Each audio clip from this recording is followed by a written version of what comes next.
Dulu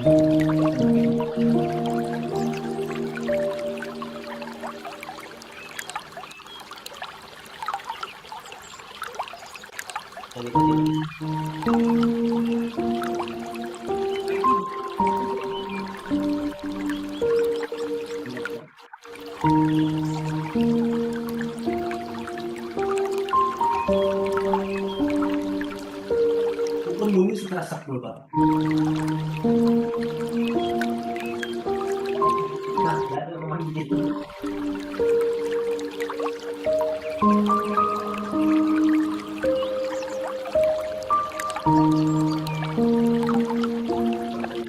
Posisi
yang itu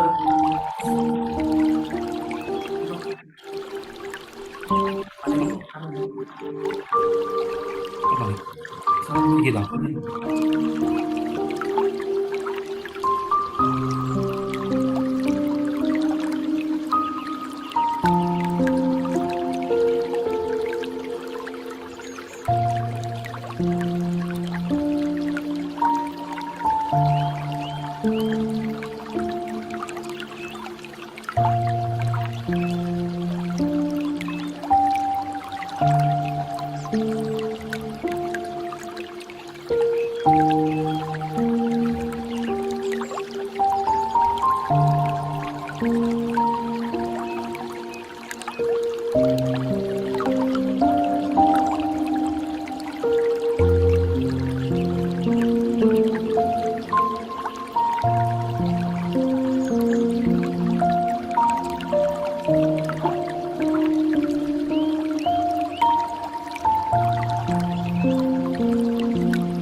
Di Jalan Kalimantan nomor.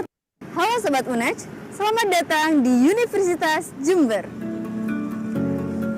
Universitas Jember, Kampus Tegal Boto terletak di Jalan Kalimantan nomor 37, Kabupaten Jember. Universitas Jember terdiri dari 15 fakultas.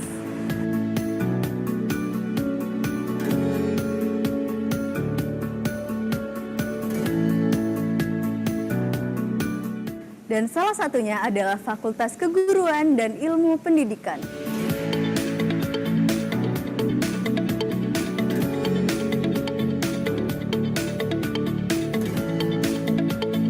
Salah satu program studi yang ada di FKIP UNEJ adalah program studi Pendidikan Guru Pendidikan Anak Usia Dini.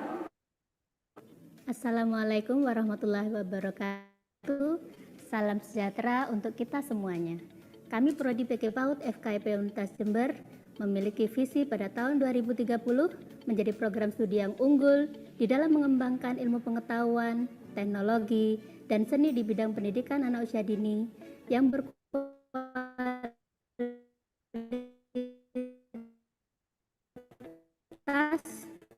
berdaya saing, dan humanis dengan kearifan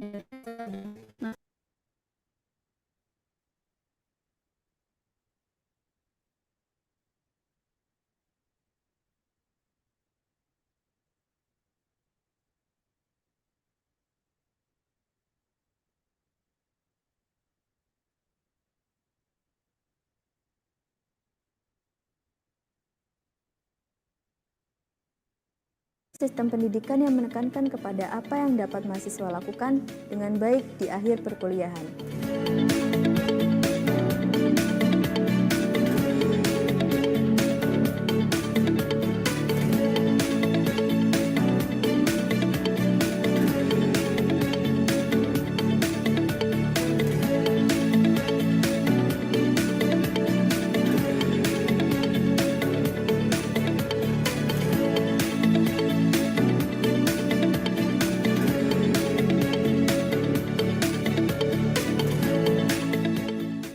Pendidikan guru pendidikan anak usia dini memiliki berbagai inovasi dalam proses pembelajaran. Salah satunya adalah dengan didirikannya Lab School PAUD yang terdiri dari TK Dharma Indriya 1 dan TK Dharma Indriya 2 yang berada di bawah naungan FKIP Universitas Jember. Kedua TK ini menjadi salah satu partner PGPAUD dalam memberikan kesempatan kepada mahasiswa belajar secara langsung serta mengaplikasikan ilmunya secara langsung di lembaga PAUD. PGPAUD juga memiliki duta PAUD yang mana mereka memberikan pelayanan dan edukasi baik kepada sesama mahasiswa, anak-anak usia dini dan juga masyarakat, terutama kepada orang tua anak. Program studi PGPAUD memberikan dukungan fasilitas kepada mahasiswanya dalam proses pembelajaran yang berlangsung. Fasilitas yang disediakan baik berupa ruang kelas yang ber-AC dan memiliki proyektor di dalamnya yang memudahkan mahasiswa dalam melakukan pembelajaran. Lab PAUD yang terdiri dari ruang micro teaching,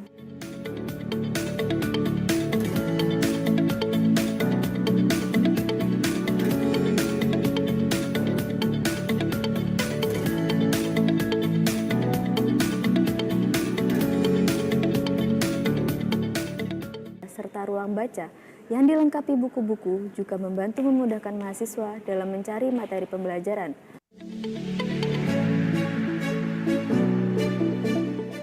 UMC sebagai pusat kesehatan universitas.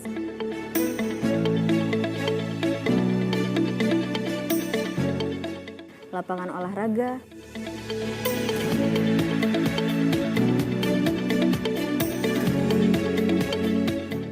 masjid,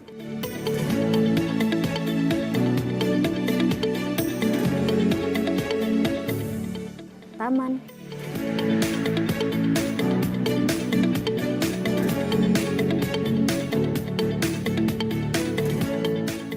dan parking area, serta fasilitas fisik sebagai penunjang mahasiswa dalam pembelajaran.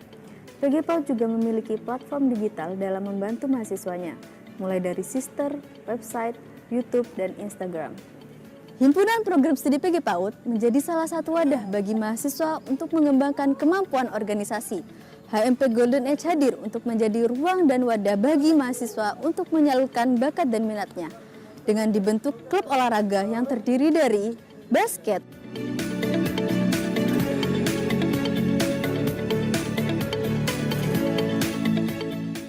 futsal,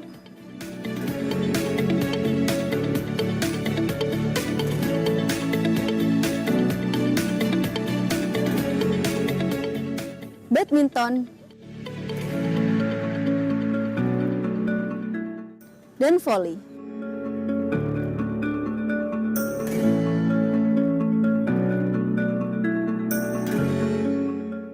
Dan ada juga klub tari yang terdiri dari tari modern.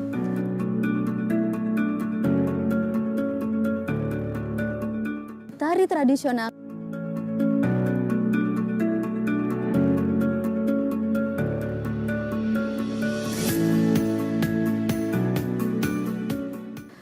klub kepaudan,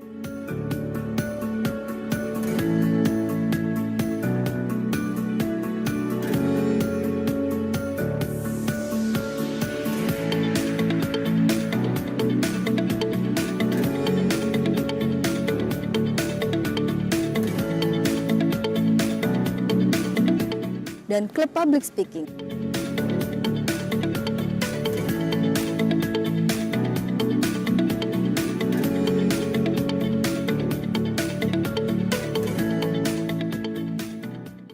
Universitas Jember dalam mewujudkan program studi PAUD yang berkualitas menempatkan dosen-dosen sesuai dengan keahliannya. Hal tersebut membantu para mahasiswanya dalam menempuh ilmu sebaik mungkin sampai dengan meraih juara dalam ajang lomba-lomba yang diikuti.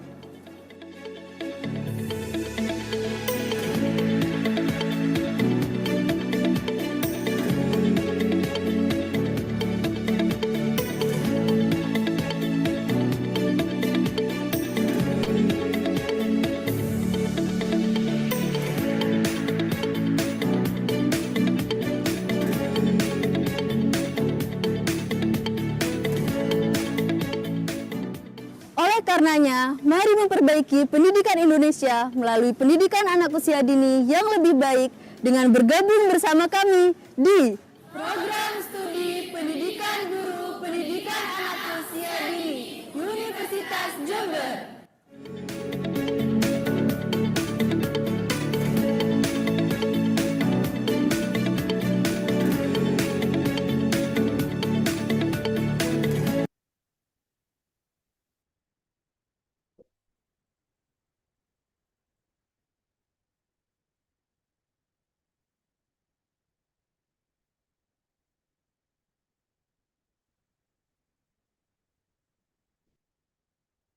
Cek. Bismillahirrahmanirrahim. Assalamualaikum warahmatullahi wabarakatuh. Good morning, ladies and gentlemen. My peace, mercy, and blessing be upon us all. Welcome to the International webinar held by the Study Program of Early Childhood Teacher Education, Faculty of Teacher Training and Education, University of Jember, with the theme Learning Technology and Learning Strategies for Literacy in Early Childhood Education. My name is Clarista Ibtisama Kuroto Aini, and I have the honor of being your Master of Ceremony for today's event. We hope this event will proceed smoothly and successfully. Before we begin, let us first express our gratitude to God Almighty for His blessing that allow us to gather here today. Ladies and gentlemen, for a moment, allow me to welcome to the Honorable Mr. Dr. Muhammad Naim, MPD, as a Dean Faculty of Teacher Training and Education, University of Jember. The Honorable Mr. Dr. Andes Nuriman, PhD, as the Vice Dean Academic Affairs, Faculty of Teacher Training and Education, University of Jember. The Honorable Mr. Dr. Muhammad Irfan Hilmi, SPD MPD, as the Chair Department, Faculty of Teacher Training and Education, University of Jember. The Honorable Ma'am Reski Yulina Widyastuti, SPD MPD, as the Coordinator of the Early Childhood Education Study Program, University of Jember. The Honorable, the lecturers and teachers who took the time to attend in today's event. The Honorable Professor Nicola Yelan, as Professor of Early Childhood Studies, Director of Global Studies, Research Hub Faculty of Education, University of Melbourne, Australia. The Honorable Professor Marian Larni Undim, as Associate Professor, Department of Early Childhood Education, University of Stavanger, Norwegia. The Honorable Ma'am Sinta Maulida Habsari, SPD MPD, as Lecturer of Early Childhood Teacher Education Study Program, University of Jember, Indonesia, and all the beloved attendants in today's event. Before proceeding further, allow me to briefly present today's event schedule. First, opening by the Master of Ceremony. Second, singing the national anthem of Indonesia and the March of University of Jember. Third, welcome speech by the head of the Early Childhood Teacher Education Study Program, Faculty of Teacher Training and Education, University of Jember. 4. Welcome speech by the Chair Department of the Faculty Teacher Training and Education, University of Jember. 5. Main session. 6. Documentation session. And the last is closing by the Master of Ceremony. Ladies and gentlemen, now let us rise and honor our national by singing the national anthem of Indonesia, followed by March of the University of Jember. Ladies and gentlemen, please stand up.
Thank you. Please be seated.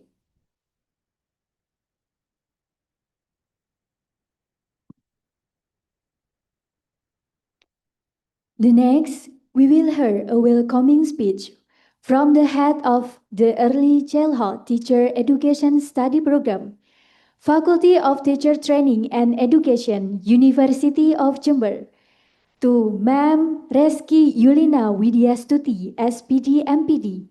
The time are yours.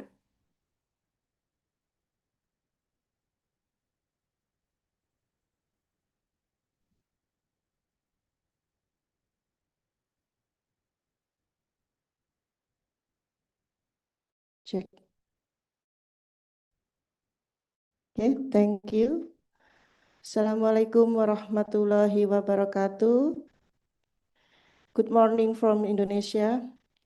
Greeting to all distinguished participants, Honorable Dean of the Faculty of Education, Dr. Muhammad Naim MPD, Vice Dean for Academic Affairs, Dr. Riznuriman PhD, Head of the Department of Education, Dr. Muhammad Irfan Hilmi MPD, distinguished speaker, Professor Nicola Yelan from the University of Melbourne, Professor Marian Larsen from the University of Stavanger, Norway, Mrs. Sinta Maulida Hapsari, SPD MPD from the University of Jember, their lecturer, student, and all participants. First of all, let us express our gratitude to Allah Subhanahu wa Ta'ala for His blessing, allowing us to gather for this international webinar organized by the Early Childhood Education Study Program. The theme of this webinar, Learning Technology and Learning Strategies for Literacy and Early Childhood Education, is particularly relevant in today's digital era. The proper utilization of education technologies and the implementation of the effective literacy strategies are essential in supporting young children reading, writing, and critical thinking skills. We are honored to welcome distinguished research persons from various countries whose expertise and insight will undoubtedly enrich our understanding and practice in early childhood education. This webinar aims to first expand participant knowledge of learning technology and literacy strategies. Second, strengthen educator competency in designing innovation and effective learning experience. And third, following this webinar, we have to continue our collaboration with the speaker in other events. I encourage all participants to active engage, ask questions, and share experience to make this webinar an interactive and enriching experience to everyone. Finally, I extend my heartfelt appreciation to all parties involved of organization this webinar. I hope this event will inspire, inform, and empower all of us in advancing early childhood literacy and education. Thank you very much for your attention. Enjoy this webinar. Wassalamualaikum warahmatullahi wabarakatuh.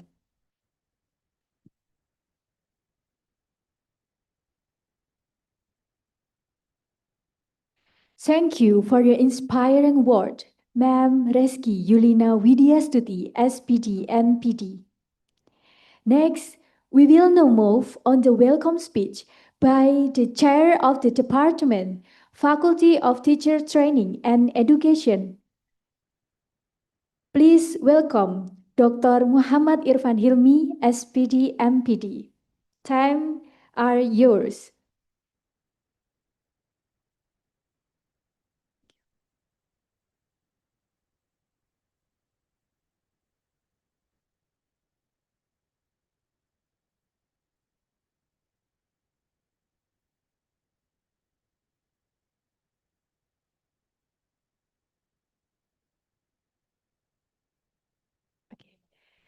I'm sorry, guys.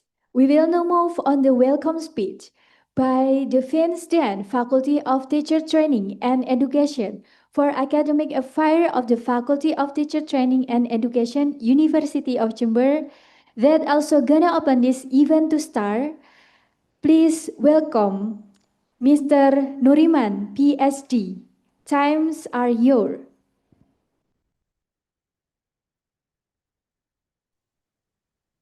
Assalamualaikum warahmatullahi wabarakatuh. Firstly, I have to check whether you can hear my voice or can you hear my voice? Yes, Alhamdulillah. Yeah? Yeah. I Okay. can hear your speaker. Okay, thank you. Alhamdulillahirrabbilalamin. All praise and thanks be to Allah who bestowed the blessing to all us today. Good morning, everybody. I really thank very much for joining this webinar today. I'm sure that you have spent your valuable time to be participate in this event, in this international webinar conducted by Department of Early Childhood Education Program. Thank you very much. First of all, I would like to greet for the Honorable Professor Nicola Yelan, Director of Global Studies Research, Faculty of Education at the University of Melbourne. Thank you very much for being expert speaker in this webinar today. I just remember that University of Melbourne is one of the largest university in Australia. So today we are proud together because we can together with Professor Nicola Yelan. Thank you very much for being here. And then the Honorable Associate Professor Marian Andim from Department of Early Childhood Education, University of Stavanger, Norwegia. Thank you very much for being expert speaker today in this webinar as well. It is opportunity to us to discuss a lot with you today because I'm sure you are very expert in this topic. And also, dear to Sinta Maulida Hapsari MPD, we are proud of you because you have become speaker today from the Department of Early Childhood Teacher Education Study Program at University of Jember. Thank you very much. And of all participants of this webinar today. I am here, the Vice Dean of Academic Affairs for the Faculty of Education. In here, I represent the Dean of Faculty of Education because he could attend this program because a lot of tasks that has to be conducted together at the same time. Of course, he sent his regard to all of us, to all of you, all the participants here. On this auspicious occasion, firstly, I would like to extend especially a warm welcome to the honorable speakers and also the all participants who have been here to be with us today. First, I would like to thank to the committee of organizing event. I hope that there will be a continuation of the program after this webinar. So it is special for Prof. Nicola Yelan and Associate Professor Meran Andim. If it is possible, I would like to deeply and very much conducting the establishing possible collaboration for the future, both personally or institutionally. We hope very much because it is very important for us, especially for connecting the topic program, special for childhood education program. Thank you very much. Maybe we can contact each other next time with connected with this program. Hopefully, can be possible. Thank you very much. Ladies and gentlemen, the international program topic today is learning technology and learning strategies for literacy in early childhood education. Digital technology has been applied in various fields, actually, including early childhood education and its study program, which is becoming a trend along diverse development. This includes the application of technology in learning and appropriate and inappropriate use in early childhood learning. Consequently, teachers' involvement is required for the integration of technology into the teaching and learning, especially for childhood education program. To enhance early childhood literacy, we know that integrate developmentally appropriate technology like, for example, interactive application and educational game with traditional method, such as daily read aloud and ladder hunting activities. It is possible to childhood education in teaching and learning especially. Technology can foster skills like digital literacy, language development, and also collaboration, but it is effectiveness depend on how teacher train and appropriate supervision and limiting screen time to avoid negative effects. Because we know using technology sometimes we found a negative effect for children. Strategies including using digital tools for storytelling, for example, in childhood, and communication blending digital, for example, and also with non-digital activities and focusing on culturally relevant content, especially for childhood. I think there are many more. And in my mind, a lot of questions, a lot of things that we can be discussed today. Because today we have chance to the expert speaker special deeply discussion on this topic. Because of this reason, by doing Bismillahirrahmanirrahim, on behalf of Faculty of Education, I declare to open this event. One more again, thank you very much for all of you who joining this event, and I hope for Prof.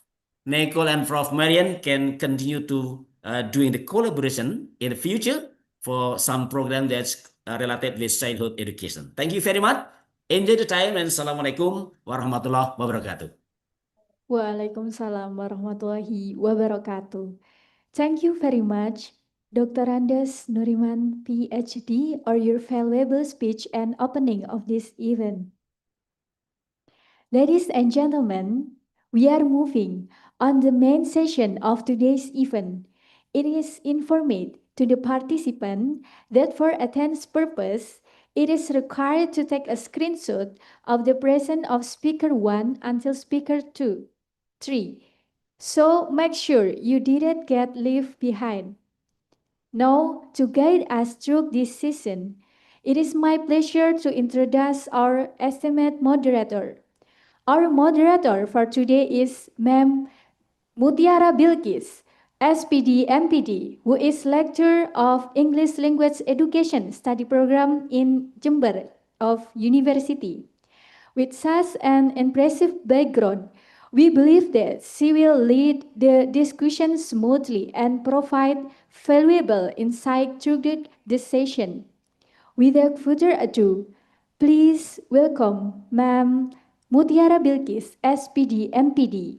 The stage is yours. Okay, thank you very much, Master of Ceremony. Bismillahirrahmanirrahim. Assalamualaikum warahmatullahi wabarakatuh.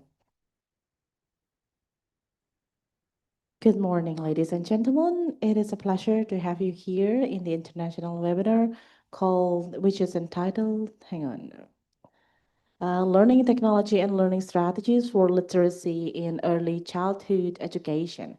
In this happy occasion, in this pleasure, we have the pleasure to welcome you all in this international webinar. Like what we had last year. And in this occasion, I would lead the presentation and discussion of our three esteemed speakers. Our first speaker is going to be our beloved, I'm sorry, please wait a moment. Okay. We are going to welcome our beloved colleagues, Ibu Sinta Maulida Hapsari, SPD MPD, and she is one of our new lecturers in early childhood education.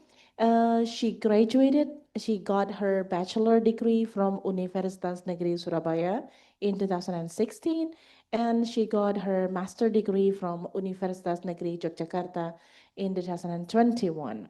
And her main academic research deals with the habits for happy kids, for in penguatan karakter anak usia dini, TK Darunajah Bondowoso, and many others, specifically in mengelola emosi and membangun interaksi, which is the strategic practical strategy to develop the emotional intelligence of early childhood students.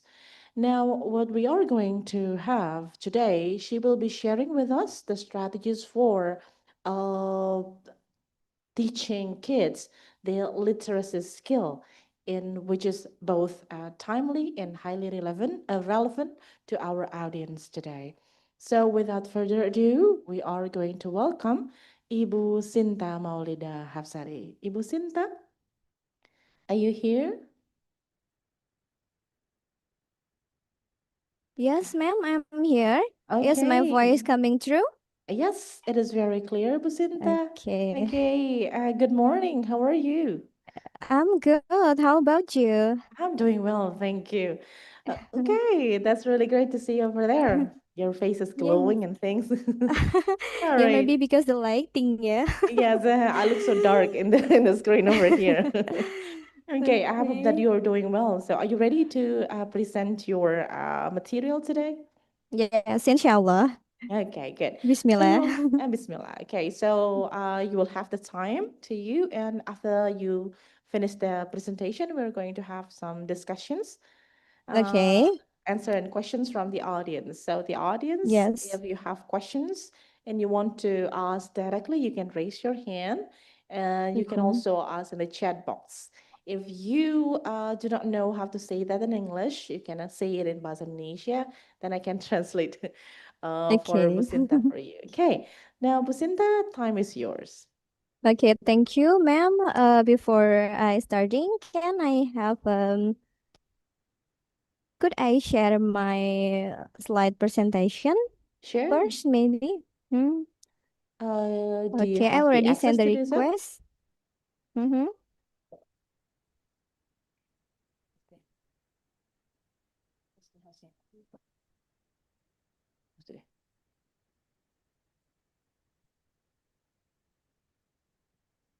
Okay.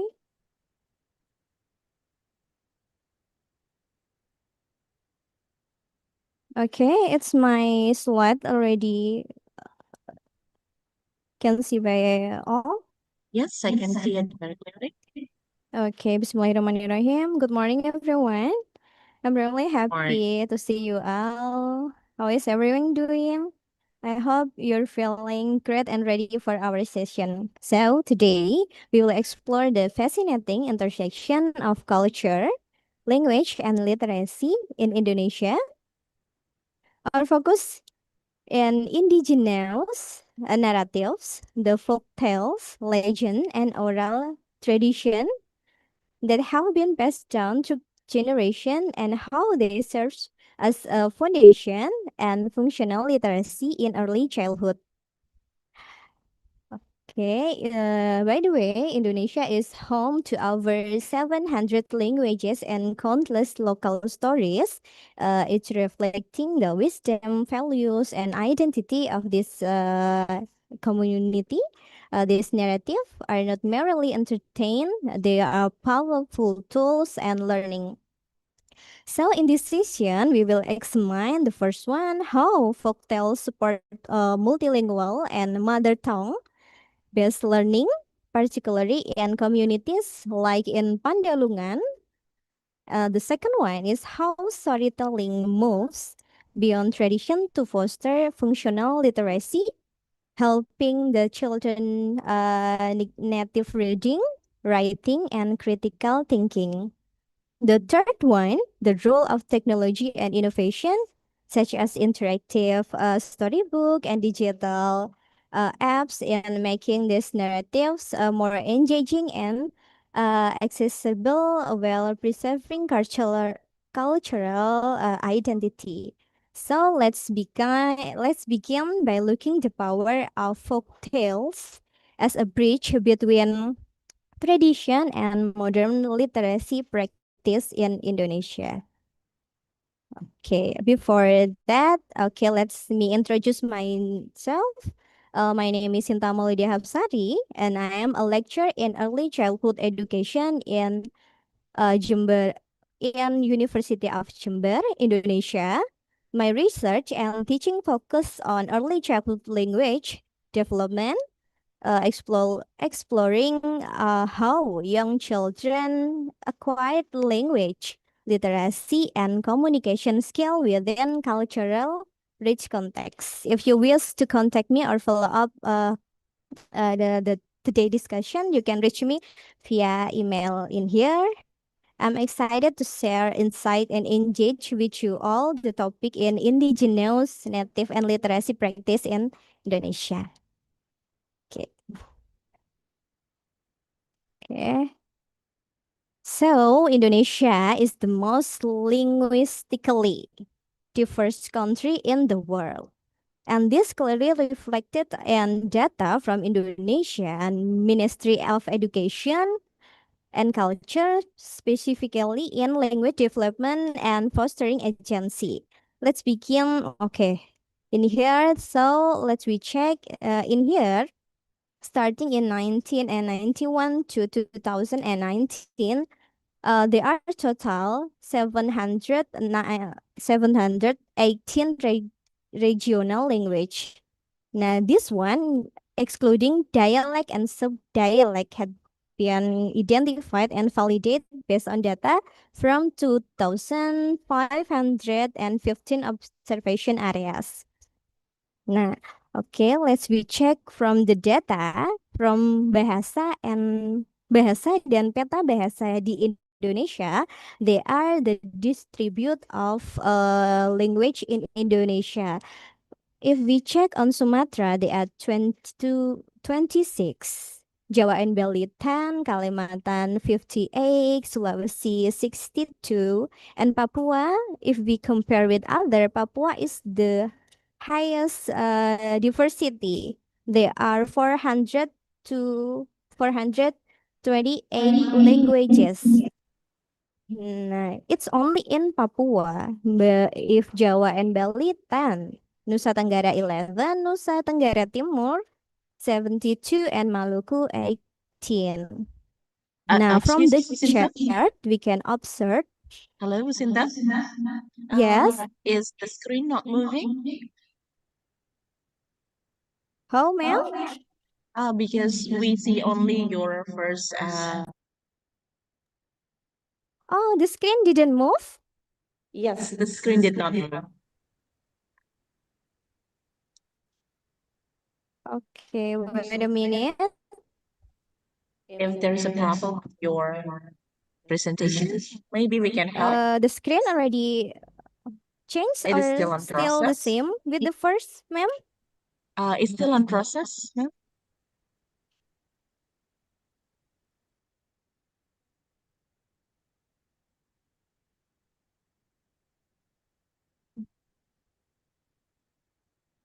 Maybe my internet connection's not good in here. Or maybe I can send to the PIC or something so they can share my slide. I think that will be better. Okay, I will stop share first. I'm sorry. First, Okay. okay.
Is there any problem?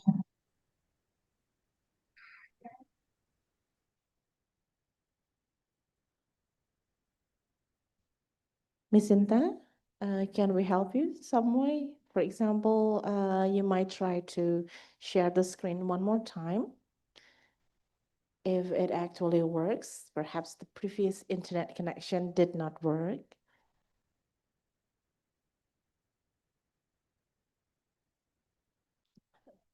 Sudah dikirim sama operator ibu. Sudah dikirim ya.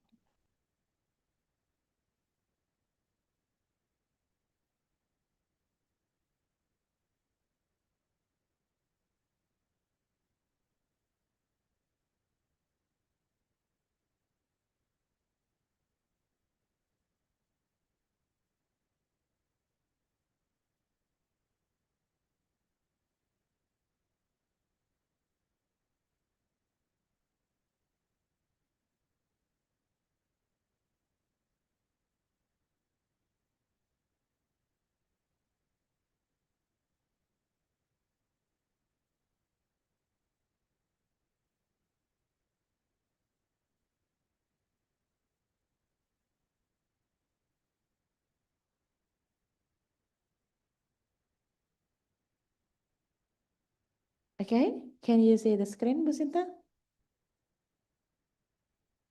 You are still muted. Bu Sinta, you are still muted. Yeah, okay, thank you. Because before I can't unmute by myself. Okay, It's thank you. okay. It's my voice coming through. Yes, very clearly. Okay, this one. Can we go to the next slide? In here. Okay. So everyone, I took this data from Bahasa dan Peta Bahasa Indonesia. So in here, there are the distribute of literacy in Indonesia. If we see, there are so many languages that spread in Indonesia. From the data, we can see that the Papua is the widest, the highest distribute language. Yeah. Okay, can we go to the next slide? Nah. So in here, distribute not only the languages but also the cultural and geographical pattern of Indonesia literacy. For example, the spread of Madurese along coastal area reflect historical trading and migration routes, while the Java languages dominate in the interior, support in a status as a cultural dominant and administrative language. Next to the slide. Next slide. Okay. Let's focus on East Java, Provinsi Jawa Timur, which shows only three languages. The first one is Javanese, the second one is Madurese, and Bajo. Actually, I never heard Bajo before, but I found this after searching the distribute of languages in Indonesia. So compare the hundred of languages in Papua, this might seem limited, but each of the languages represent of a large number of speaker and a rich cultural traditional. To better this, we refer to the second image in here as Java province. the map, if we can see the color, illustrate where each language is spoken. Okay, the brown, is it a brown? Yeah. The brown areas dominate the main of East Java and represent the Javanese language, one of the most widely spoken regional languages in Indonesia. It is deeply embedded in cultural and historical fabric in Java. And then next to the pink areas on the map show the region where Madurese language is spoken. This is not include Madura Island only, but also several coastal regions of East Java such as part of Situbondo, Probolinggo, and Banyuwangi. They show the migration influence of the Madurese people across the region. Okay, and then the small blue, only like a dot, the small blue color on the map represent the Baju languages, so spoken by the Baju or Bajau people, traditionally Sinorman, who are spread across eastern Indonesia, especially in coastal and island areas.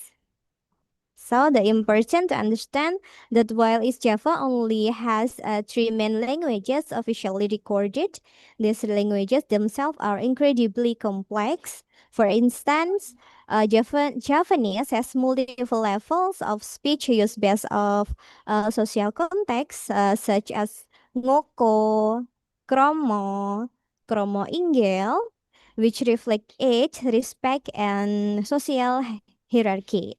In conclusion, this visual reminds us of the incredible linguistic diversity across Indonesia. Okay, maybe go to the next slide. Nah, this one is Papua, everyone. This only for Provinsi Papua Barat. So only Papua. There are so many languages spread in here. Maybe the operator can zoom out uh the name of the language. Nah, there are so many languages in Papua Barat. It's only for Papua Barat, not all Papua. There are maybe more than 100 languages differently. Okay, we only just take a look the maps and check how many languages are there. Okay, thank you. Maybe enough. Okay, maybe we can go to the next slide.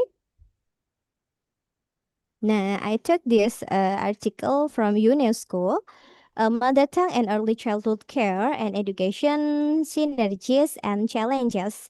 So this article actually already updated on June 2025. So today I want to highlight why mother tongue based education is not just important but essential for children learning and development. According to UNESCO, Institute for Statistics, about maybe next to the slide. Next slide. We go to the next slide. Nah, this one. So about 40% of global population lack access to education in their mother tongue. That means a million children are sitting in the classroom trying to learn in a language they don't fully understand. This creates barriers, slow down learning, and often leads to frustration and exclusion. But research by UNESCO show the opposite is also true. When children learn in their mother tongue, the results are remarkable. So mother tongue education improves inclusion, strengthens learning outcome, and helps preserve cultural heritage. Children learn faster, perform better academically, and feel more confident because the language of instruction is familiar and meaningful to them. At the same time, their cultural identity and tradition are validated and respected. Okay.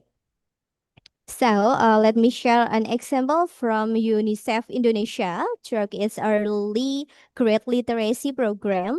UNICEF has found that tailored instruction in the mother tongue significantly improves reading and comprehension. In contrast, in remote areas such as Papua, like we said before, there are many children are taught in language they don't understand. Early reading level remain very, very low. This case make it clear without language sensitive and contextual strategies, literacy gap will persist and even widen. This is especially critical in early childhood care and education. And in the early grades of primary school, there are the formative years when the children build foundation of learning. So using the mother tongue during this stage improve not only academic outcome but also social development as children are more engaged, confident, and able to participate fully in classroom. Without it, many children are essentially excluded from the learning process because they are taught an unfamiliar language. So this message is clear from UNESCO that mother tongue matters. It matters for inclusion, for literacy, for identity, and for preservation and cultural diversity. So if you want every children thrive, then education system must embrace the languages children actually speak and understand. Go to the next slide.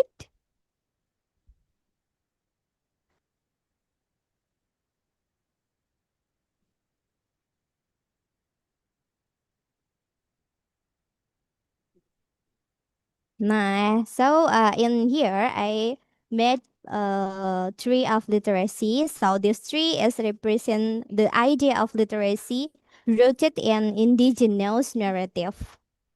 Let's start with the root first. The root symbolize indigenous stories, folk tales, and cultural wisdom. They are authentic, meaningful stories that children naturally connect with.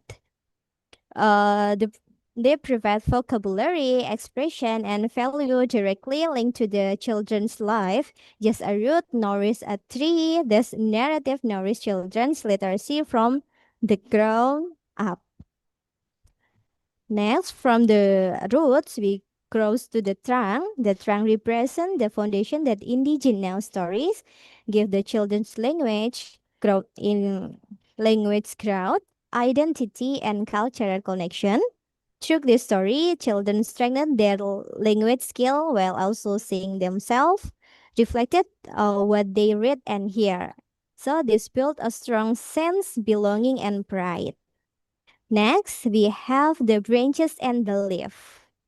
Actually, I spread, not only in one part, which show the outcome of this approach.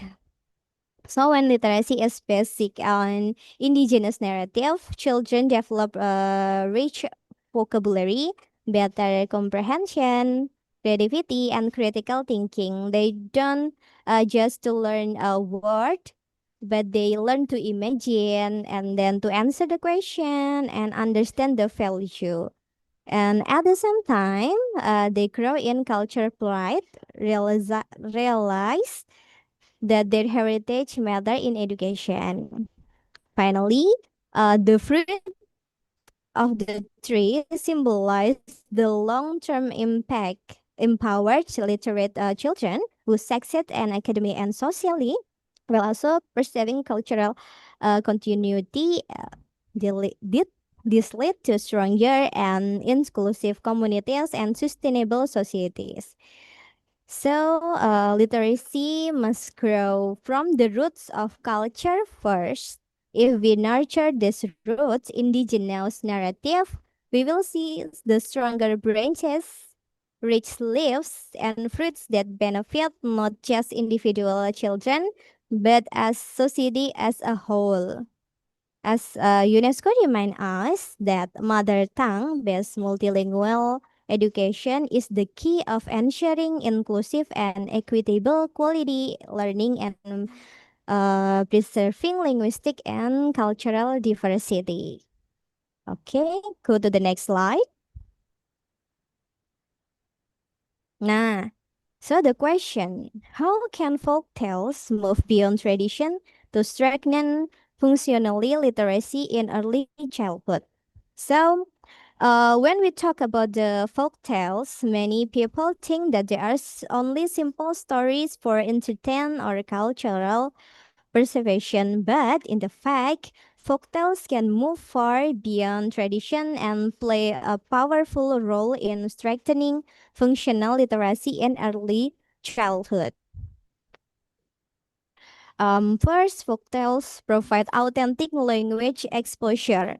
For example, when the children hear the legenda of Sura and Baya, they are introduced new vocabularies, narrative structure, and descriptive language.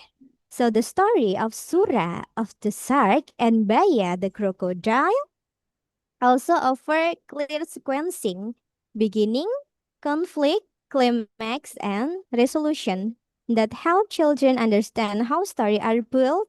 This prepares them to reading comprehension and later writing. Second, folk tells our contextual relevance and cultural connection. Okay, let's we take the example like Reok Ponorogo. Now, it's not just a performance, but a narrative about bravery, leadership, and cultural identity. So, when the educators share the story behind Reok Ponorogo, the children will connect words and sentence to visual. They may have seen their community, like the masks, and then the costume, and the then also this bridge between story and life experience make literacy more engaging and more meaningful. Third, folktales invite interaction and participation. Okay, let's we consider Jaranan. Jaranan is from Java and the traditional horse dance. Children can listen to story of Jaranan, then act out part of performance, pretending to ride the horse, example, or singing the accompanying chart, retelling the sequence of event. So this interactive activity build oral language skill, memory, and early native competence. So all of which are essential to functional literacy. So finally, folktales develop critical thinking and moral reasoning. Through the legenda of Sura and Baya, children might discuss why did Sura and Baya fighting? Could they have solved the conflict differently without fighting? Or a question like this stimulate ration, problem solving, and comprehension beyond the text. So folktales like Reok Ponorogo or Legenda Sura and Baya or Jaranan are not just cultural treasures. They are living research and help the kids to learn word, sentence, idea, and value in the way they are interactive, contextual, and meaningful. By using them intentionally, the early childhood classroom folktales move beyond tradition to become effective tools for strengthening literacy skill and shaping confident, culturally grounded learner. Okay, go to the next slide. Nah, okay, so folk tales as foundation of early literacy, there are three power of folk tales. The first one about the first gateway to literation, the second one language and vocabulary growth, and the third one imagination and value.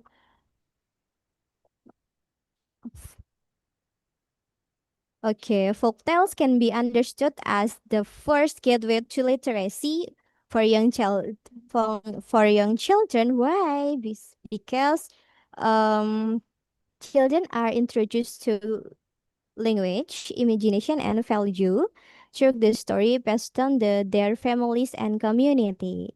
Okay, let's we begin with the idea of folktales foundation of early literacy. Example like a storytelling. If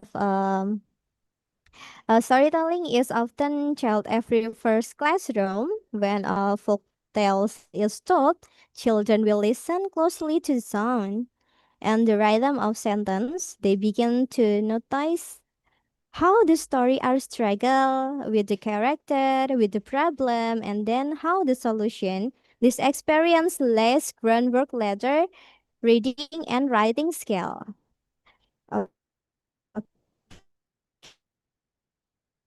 Okay. For the next is language, and they may not appear in everyday conversation.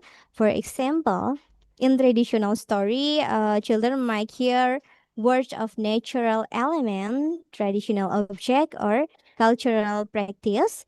This exposure help expand their vocabulary, strengthen their oral language, and makes them more confident in express themselves. And then finally, folktales will nurture imagination and values. They take children into a world, taking an example, taking an animal, magical event, and heroic figure, sparking creativity and curiosity. And at the same time, they carry a moral lesson about honesty, courage, kindness, or wisdom. This value is shaping not only how children think, but also how they interact with others. So, when we talk about literacy, we should remember that folk tales are not just entertain or tradition, they are so powerful tools that introduce children to language, enrich their vocabulary, and transmit values that will guide them through the life. In this way, folktales truly are the first gateway for literacy, opening path for both academic success and cultural identity. Go to the next slide.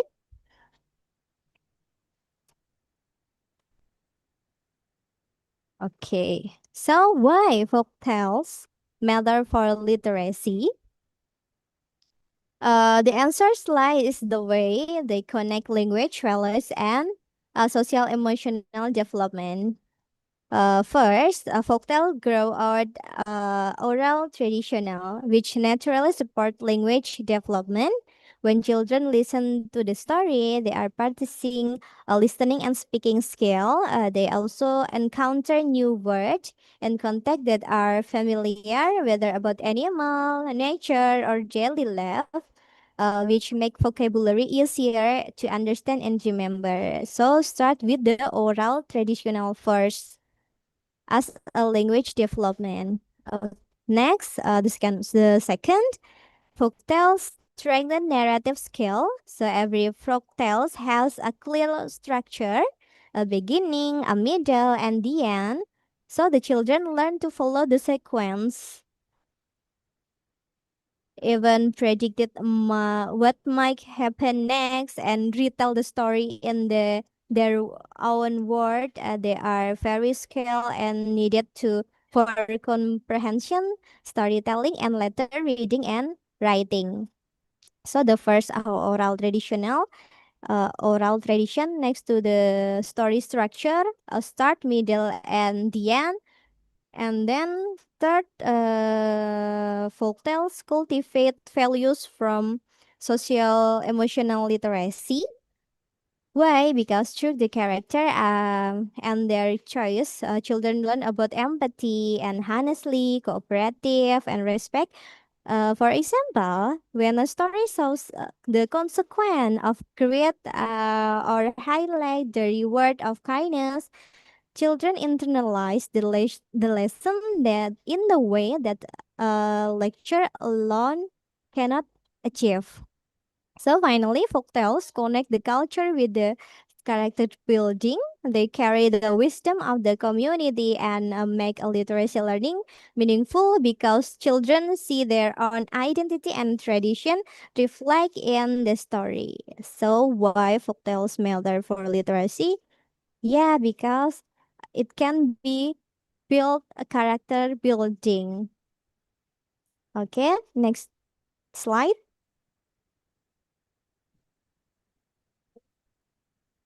Nah, we continue to functional literacy for today learner. Actually, as defined by UNESCO, goes beyond the ability to read and write. It equips children with the skill they need to navigate daily life effectively. It's about understanding, interpreting, and using language in a meaningful context. Okay, I took the theory from Vygotsky social cultural theory. Remind that learning doesn't happen in intonation. So children develop through interaction with others, where language and culture act as a key mediators. Similarly, with emergent literacy by Thiele and Sulby, as emphasize that literacy begin with a rich oral language experience, stories, conversation, and meaningful community that naturally foster reading and writing skill. Nah, this is where indigenous natives such as folk tales in the mother tongue play as a crucial roles. The story are more than just cultural heritage. They nurture children, cultural identity, motivate engagement, and provide authentic context where will literacy skills can flourish. So by hearing, retelling, and discussing this narrative, children learn to link words to meaning, build the vocabulary, and practice comprehension all within the framework of their own community and experience. Okay, in here I give a example like a maling kundang for folk tales with a mother tongue, and then build the cultural identity and motivation, and it can show how the functional literacy happens. So indigenous native are not only cultural heritage but power bridge for children literacy and social participant. Go to the next slide.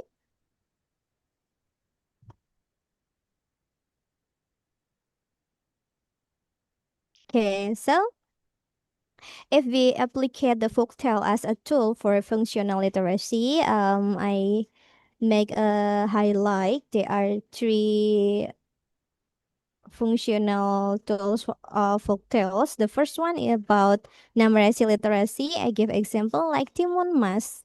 We we could use Timun Mas for a numeracy literacy because we can counting cucumber seed from the story.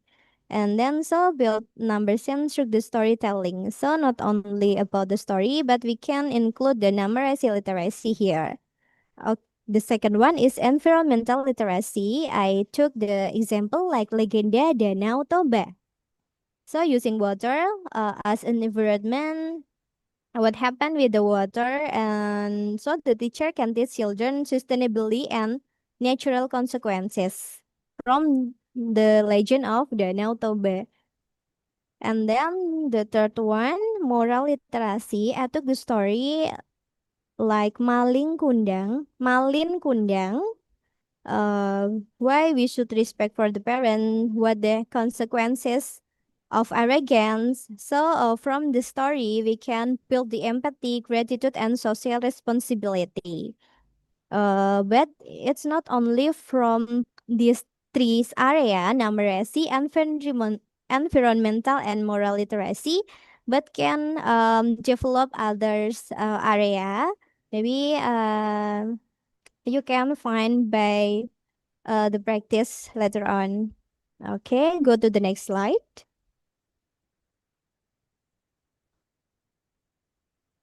Okay, so here's the UNESCO perspective about the importance of mother tongue based literacy. So why mother tongue based literacy matters? Let's explore the UNESCO perspective on the importance of mother tongue based literacy and why it matters to day learners.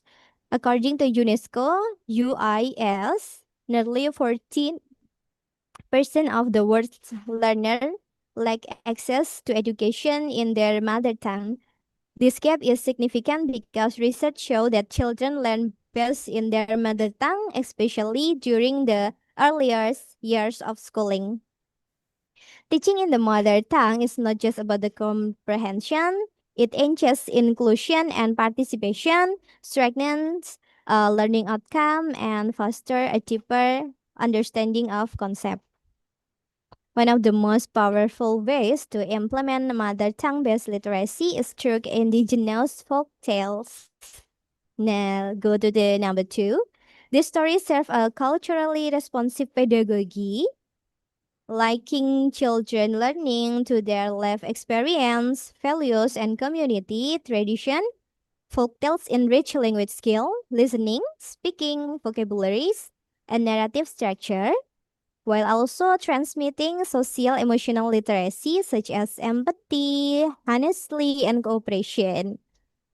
Okay, so by integrating mother tongue literacy with indigenous narrative, we create an inclusive and culturally relevant education that bridges culture and classroom.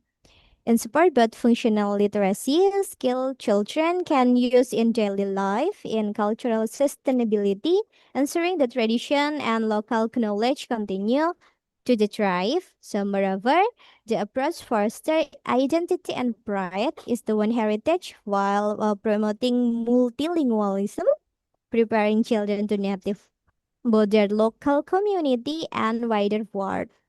In short, mother tongue based literacy is more than reading and writing. It is a gateway to meaningful learning, cultural connection, and social participation. When we use folktales as a bridge, we give the children the tools to grow academically, socially, and emotionally while honoring the rich of their own culture. Okay, go to the next slide. So I already make the table here, integrating technology with the indigenous narrative. So what the digital reality in Indonesia? So the children as digital native, they have exposure to screen and online media. We too easy to find this one because this is the real reality in Indonesia. So what there is? So the kids can losing connection to local culture and indigenous knowledge, so the global content dominated while local voice remain underrepresented. So the reality that we are, especially for the children, is too easy to losing connection to local culture indigenous because they are so high exposure to screen and online media. So but facing the digital reality in Indonesia, so what the opportunity that we can um take,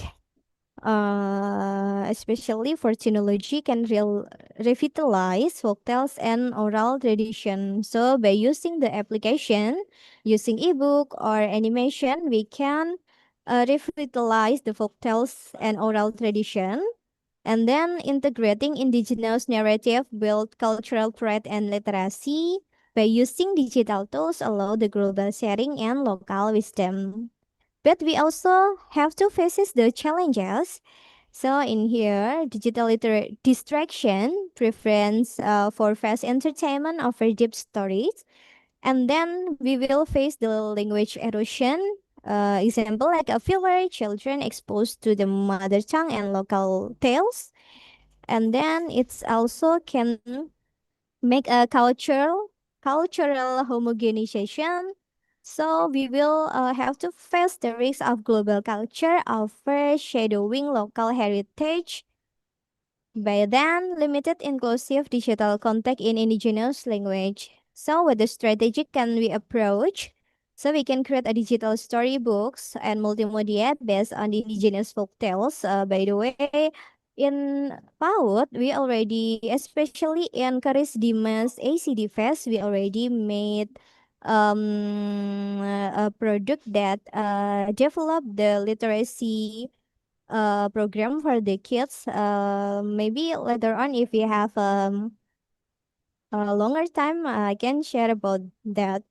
But actually, the project didn't finish yet. We still develop the prototype, and then the next strategic is integrate mother tongue narrative into early childhood learning apps. It is easy to say, but it's need the material to provide.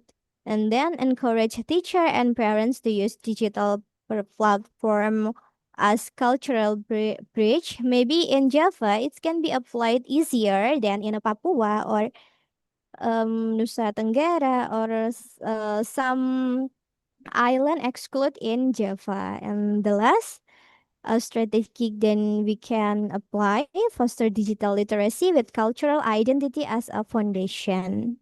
Okay, go to the next slide.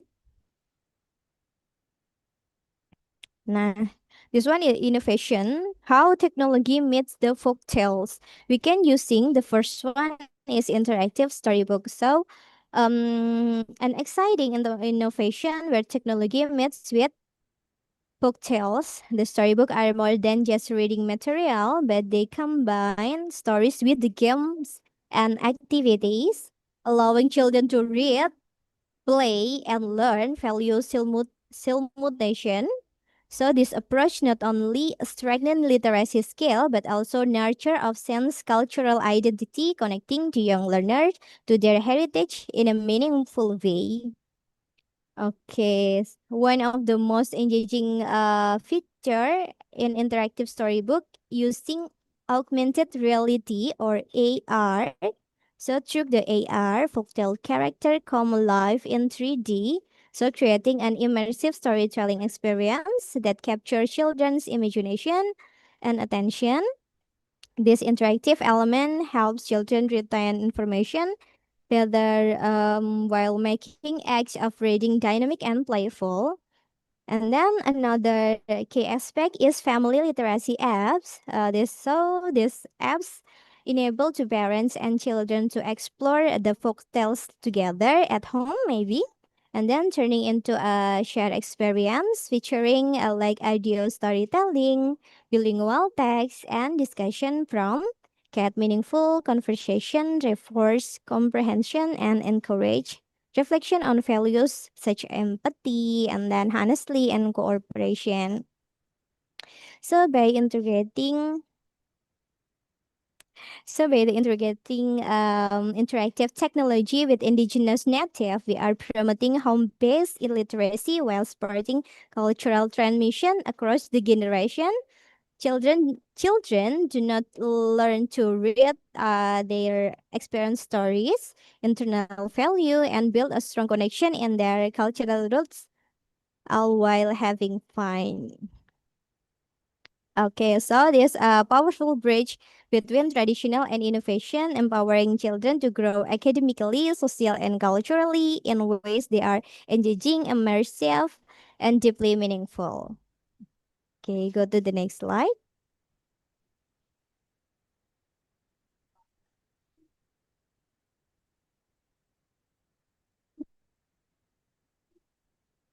Okay, so let's talk about the balancing culture and technology and early childhood literacy. So encouraging the FIGAT skills, social cultural theory, learning developed through the interaction with culture and the tools. Children do not learn in isolation. They grow through experience where language, stories, and cultural practice serve as a mediator.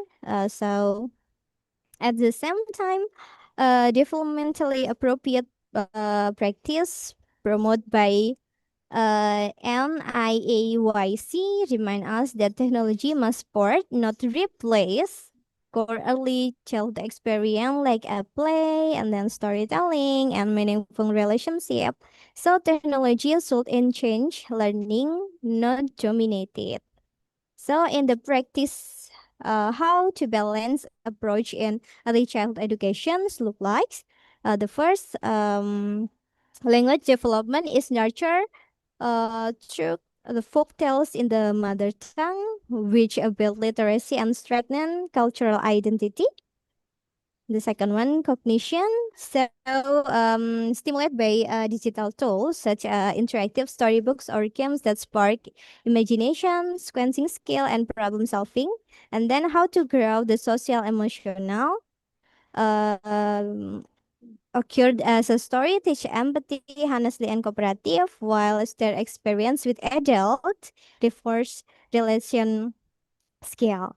So by blending the traditional and innovating, we can create the learning experiment where children develop literacy skill, cognitive ability, and social emotional competencies, always staying connected to their cultural. So this balancing practice and so ensure that technology become a bridge, so not a barrier between heritage and 21st century learning.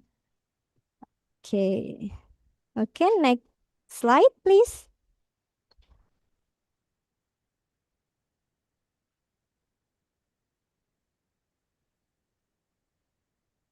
Next. Nah, okay. So I take the case study in Indonesia practice. So I took the Pandalungan community example. So who are the Pandalungan? So Pandalungan is the area that cultural blend of Javanese and Madurese located mainly in East Java. Now, if we see from the maps, they are so not only one city, but they are um from not only one city, but there are several city over there like Situbondo, Jember, Bondowoso, Banyuwangi, and Lumajang.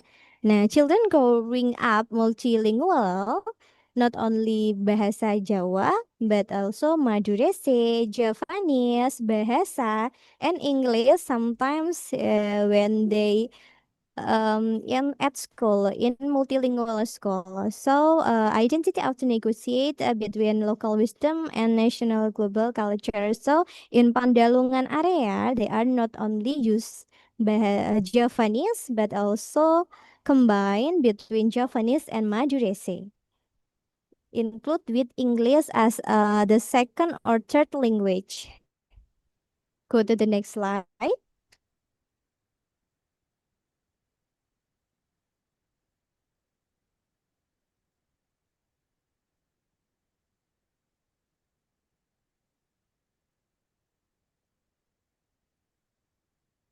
So in Pandalungan community, okay, let's be discussing about folk tales as a pedagogy and their outcome for early childhood with a focus in Indonesian practice, particularly in Pandalungan community.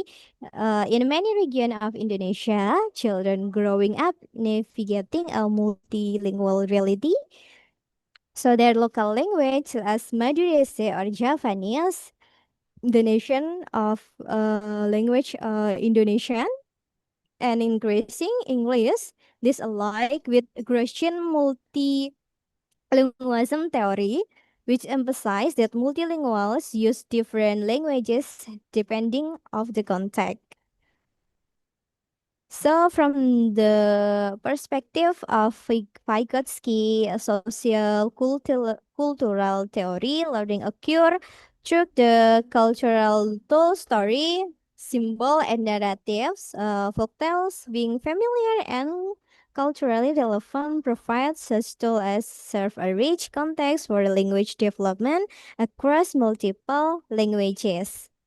So the educational benefits are clear. So the first, language development.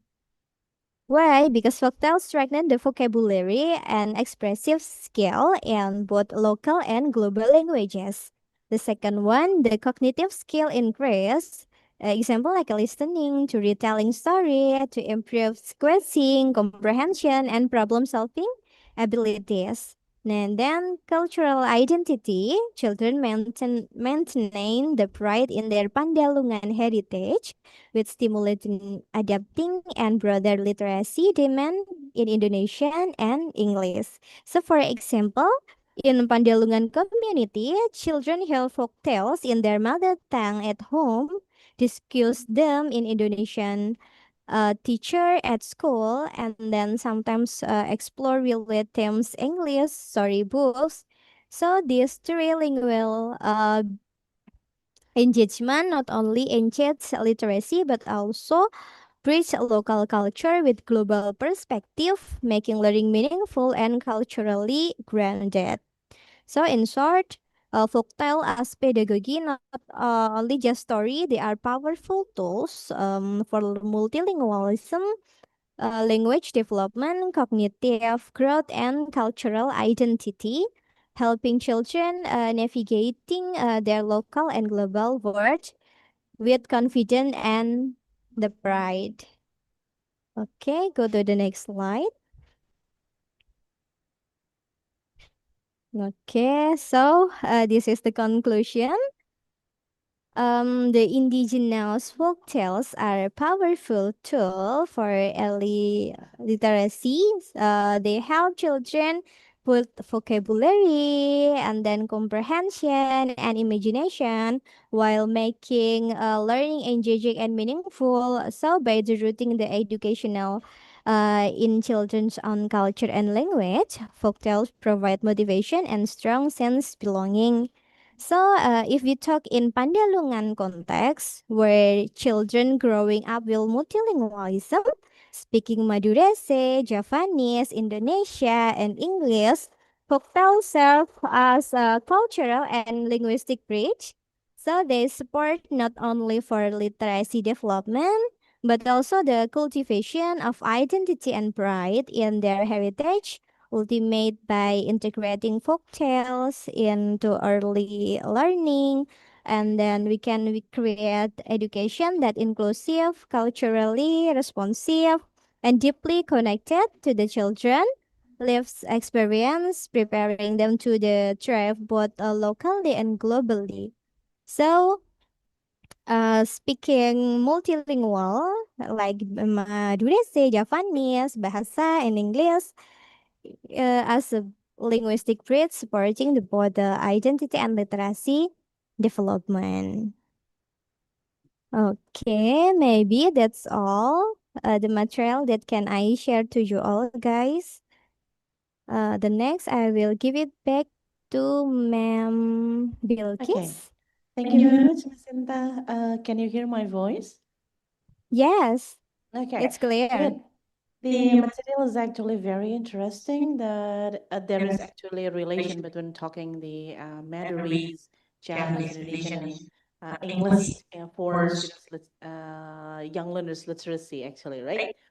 Now we are coming to the question and answer section, in which in the chat box I've already received one question. So if our participants want to ask a question, could you please just post it in the chat box? Okay, the first question is from. Okay, I'm sorry. Is my voice clear now? Yeah, Okay, for good. now it's clear. Okay, I'm sorry. Previously, it was double. Okay, so we have question from Bapak Rizky. How to build the learner's interest in either listening or reading the folk tales? So is there any recommendation for the AI or websites that can be used for storytelling? Okay, maybe I can directly answer or how, ma'am? You can directly answer while waiting for other Okay. questions, please. Okay, so the question is how to build the learner interest in either listening or reading the folk tales, and then is there any recommendation for the AI or website used for storytelling? So the strategies that we can use to build the learner interest in folktales. Example for a listening activity, we can use expressive storytelling. So we can read aloud with the voice modulation, pause the word, and then characters' voices that make the story more engaging. Example like using dramatic pause for suspense or change your tone for different character. Nah, and then interactive listening. Example like ask predictive or reflective question while reading. Example like, what do you think? Example like, what do you think the shark will do the next if we apply Surah and Baya story? Story. And then we can use short and relatable stories For young children, short story will repetitive structure are better. So select stories that are age appropriate and culturally relevant. So they are the strategies for listening activity, and then for reading activities, we can choose example like illustrate book tales. So we choose the book with colorful illustrate, capture the attention, and then guide when reading and share reading, so we can reading together in the group and encourage the children to predict it, the summarize, and then we can connect to the learner life, so we can discussing the moral or situation in the story that related to the learner experience. And for the EI or website for storytelling that I can recommend. The first one, maybe you can go to a story jumper. So we can create an interactive storybook with the text to the speech and the illustration. We call the name story jumper for the EI. And then my storybook, the website that allows children or educator to write and read story online with audio narration. So we as a educator or as a parent, we can write and read the story with audio narration on my storybook. And maybe for other AI, we can use Story Weaver. So the Story Weaver is a platform with a free digital folktales and children's stories from different culture.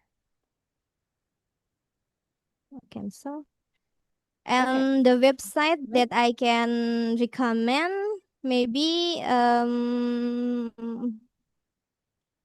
like Epic, so we can, but we have to subscription because it's not free website.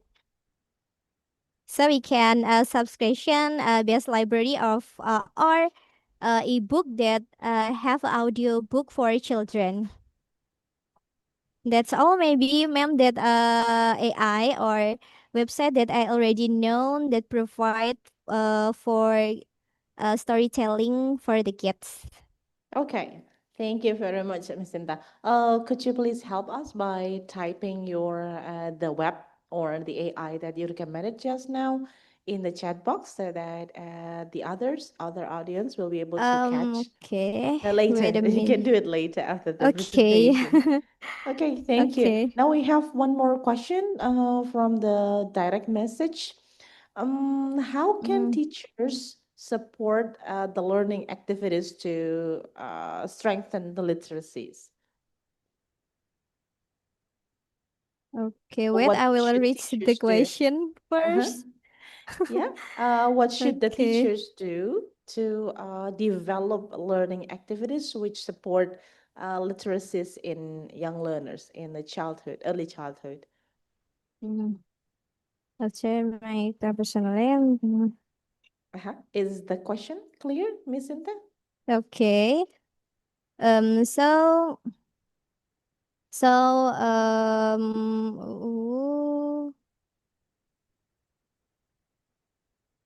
Okay, Bu Fatimah. Okay, Bu Fatimah. Actually, Bu Fatimah, you are Fatima is also asking absolutely question. right. So, Indonesian folk tales are rich in cultural meaning and imagination, but some elements can be mystical or illogical if taken literally, by the way. So, this is not necessary a problem, but in fact, it can be a strike if we use the story as springboard for exploration rather than as rigid trust. So the strategic that we can choosing for the right folktales for STEM learning. Example, like we look for the problem solving them. So example like folk tales where a character needs to build something or finding a solution to problem can naturally lead to engineering or physics discussion. Nah, so the stories where a character face challenges, example like a puzzle or obstacle, are ideal, promoting logical thinking and problem solving. And then the next step, focus on cause and effect of or the pattern. So example, a story where an action leads to unexpected result can spark experiment about cause and effect. And then maybe we can use cultural moral as ethical STEM discussion. So some stories can guide us to discussion or responsibility, innovative, fairness, or collaboration in problem solving. So yes, it's perfectly acceptable and often necessary to adapt stories for education purpose as long as we respect to the cultural essence of the tale. Some strategies that we can apply. Example like using the maintenance cultural element. So keep the setting and then key character or the moral impact to preserve the cultural race. And then we can use like practical example. So example, the original tales is a hero used magical powers to cross the dangerous forest. Example like that one. So we can use adaptive STEM version. Example like children read about the hero reading needing to cross the forest and then challenging to design the bridge and then build a poorly system to test way the navigates using simple physical principle or something like that. So the folktales are not for storytelling. They can become bridge between culture and modern learning with careful selection, careful adaptation maybe. They can cultivate creativity, critical thinking, and problem solving in children while honoring cultural heritage. Maybe only that's my answer, ma'am. Okay, thank you very much. Okay, thank you very much again, Bu Sinta, for explaining. This has been an inspiring session with you, and I'm sorry to say that we would like to uh, end the presentation session for you today because the time is already over for the first presenter. Thank you very much again for sharing your insights in this matter. We learned a lot from your presentation, Ms. Sinta. And I would like to invite all the audience to give grand applause for Ms. Sinta. Thank you very much, Ms. Sinta. Yeah. Thank you, Okay. ma'am. Yes, I would like to see you one day in the future again. Thank Okay. you. Okay, now we are moving on to the second speaker. Before we moving on to the second speaker, I would like to say hello to Professor Nicola Yellen. Good morning, Professor Yellen. Can you Selamat hear our pagi. voice? Hello? Selamat pagi. Selamat pagi, Prof. It seems that you have learned before you come here.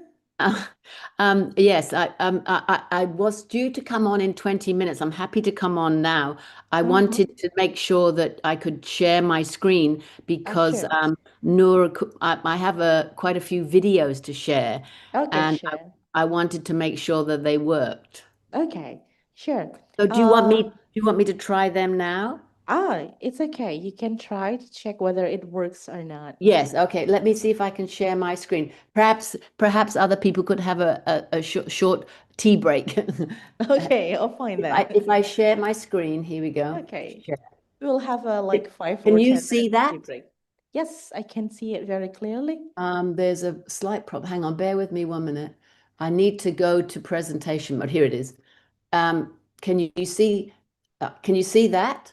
Continue to share. Yes, but it Yep. is on your what is it, screen. So we see it like the small screen, and next slide is smaller.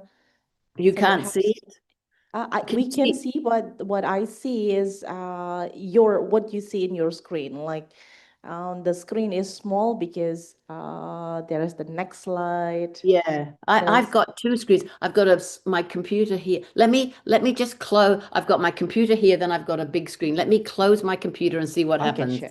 Okay, sure.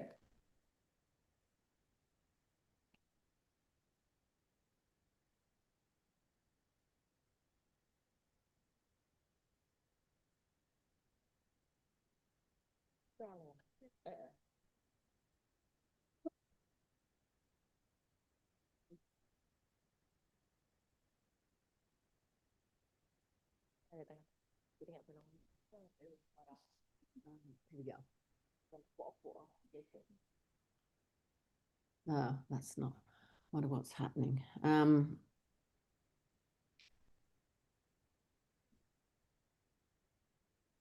When we tested it yesterday, it worked.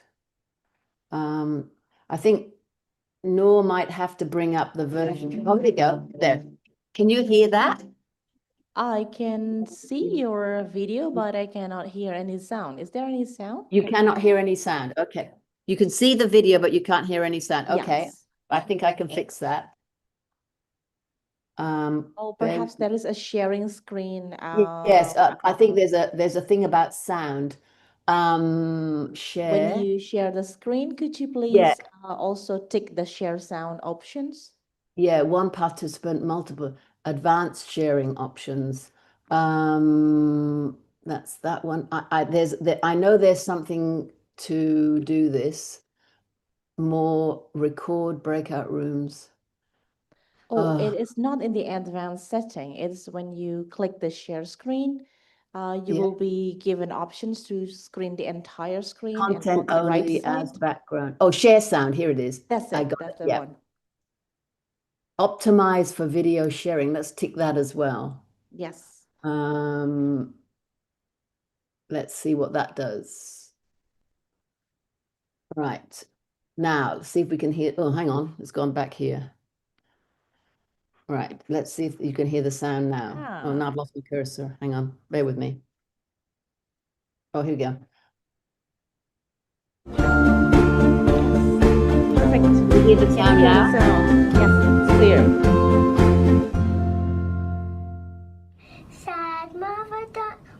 It's beautiful. We can Yeah, hear so you the can hear sound. that. That's Yes. good. But the Very only good. problem is you've got the small screen, you Oh, say. no, just now when you click the slide screen, it is going normal. So the screen Oh, is well, not that's small good news. anymore. Yes, Well, that's good that's news. great. So hang on. I'll go back here, and that's okay. Yes, perfect, Oh, beautiful. well, that's good news. So, Yes. it's 1:45 here. Do you Okay. want to start early, or what do you want to Oh, do? I think it's okay to start early. Everyone is That's waiting. okay. Everyone can wait to hear from you. That's That's good. Now I've got my screen sharing on.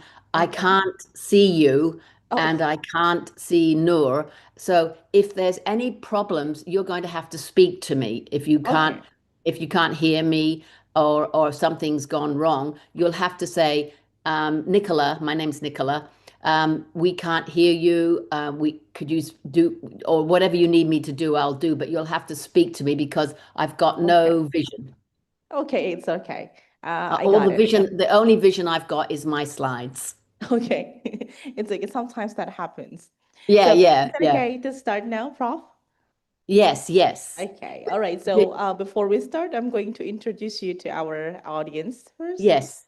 Okay. But just one more thing. Well, Yes. actually two more things. What was your name? My name is Mutiara Bilkis. You can call me Mutiara, Bilkis. yeah. And Mutiara, can the audience see me or just my screen? We can see you perfectly, and we can also see your screen. So they Oh, well, are that's a side by bonus. side. That's a bonus. Sorry to interrupt your introduction. It's okay, Sorry. never mind. You need to make sure that everything works before you Yes, start yes. presenting. Okay. We So tried yesterday. We tried mhm. yesterday, Noor and I, but I had to make a couple of changes to the slides, and Oh, then I it see. got ruined. Okay, never mind then. So is that okay if I start introducing Yes, you? I'm so sorry to interrupt you. It's Yes. okay, never mind. All right, so it's now my honor to introduce our next distinguished speaker. She is Professor Nicolai. How should I call you, Nicola? Nicola, yeah. Nicola, okay, Nicola J. Yellen, and she is the professor of early childhood studies in the Faculty of Education at the University of Melbourne, Australia. And she is the leader of the Early Childhood Studies academic groups and the director of the Global Childhoods Research Hub. And her teaching and research interests are related to the transformative pedagogies and the use of new technologies in schools and community contexts. She has also worked in East Asia and examined the culture and curriculum of school settings. Her work engages with educational issues with regard to varying social, economic, and political conditions, and thus requires multidisciplinary perspectives. And she effectively links research with practice so that her audience are able to critically explore the nexus of theory and practice. And in today's session, she will be sharing insights on pedagogy of multiliteracies, young children, and multimodal learning with the new technologies. Now, please join me in warmly welcoming Professor Nicola Yellen. Okay, so Prof. Yellen, should I call you Nicola? Is it Yeah, okay call to me call you Nicola. that? Yes, yes, call me Nicola. Okay. Okay, Yes, thank you yeah. very much, Nicola. So, Nicola, you will have 1 hour to present your Yes, materials, and we are going to have a question and answer session after that. yes, yes. Okay. Now, I'll just, that was a lovely introduction. Thank you so much. Most welcome. I'm looking at my computer here now, and if I turn this way, I'm looking at my big screen, which I need to look at to read some of my slides. So my head will be moving. This is Okay. looking at the camera. This is looking at the big screen. So it's Okay. a bit awkward because there's obviously no camera in the big screen. Oh, it's So okay. thank you, and once again, Selamat pagi. Selamat pagi. And I should say terima kasih.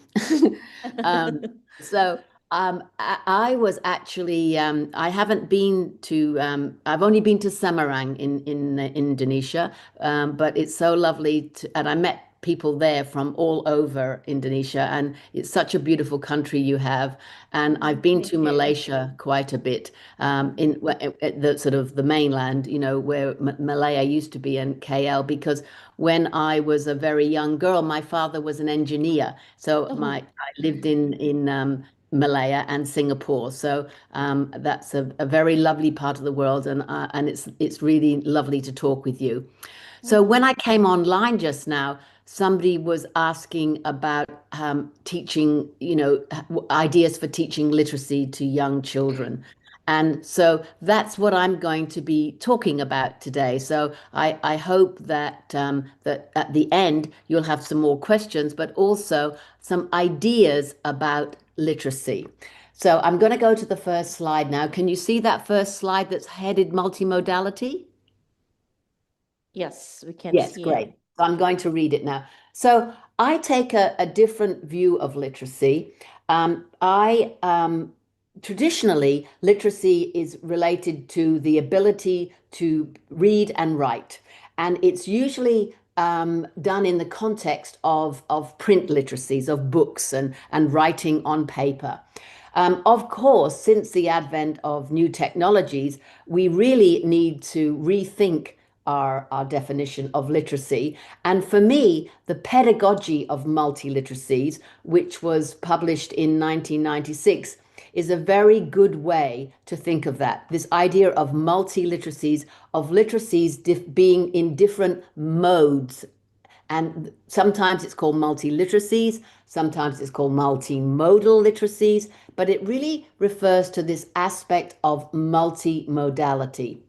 Now, whether literacy is the new conceptualization of literacy as multiliteracies or the traditional definition of literacies as reading and writing and talking, it still comes down to this idea of making meaning making. Why do we need to become literate? We need to become literate so we can communicate and share our ideas, and that we have a way of doing that. And in multiliteracies, those modalities, those ways of communication are extended. So they're not just reading text, they're not just writing text, and they're not just talking. They're looking at things in a visual, spatial way. You communicate meaning by touching things and feeling them. You can convey meaning with your gestures, like when people talk with their arms like this, they're really excited or they're calming you down, and you get meaning from that. And we listen for meaning, that's the audio, and we talk, which is the language aspect. So all these things come together with this social diversity that we have in our societies, and we have different ways of communicating, and some societies have different cultures. Some cultures have different ways of meaning. For example, the Indigenous people in Australia or First Nations people, a lot of their stuff is oral literacy. They don't write things down. They talk about it and they map their literacies on the country, on the land. So that's a very different way. The ancient Greeks, they used to have their stories orally, and then we started writing things down.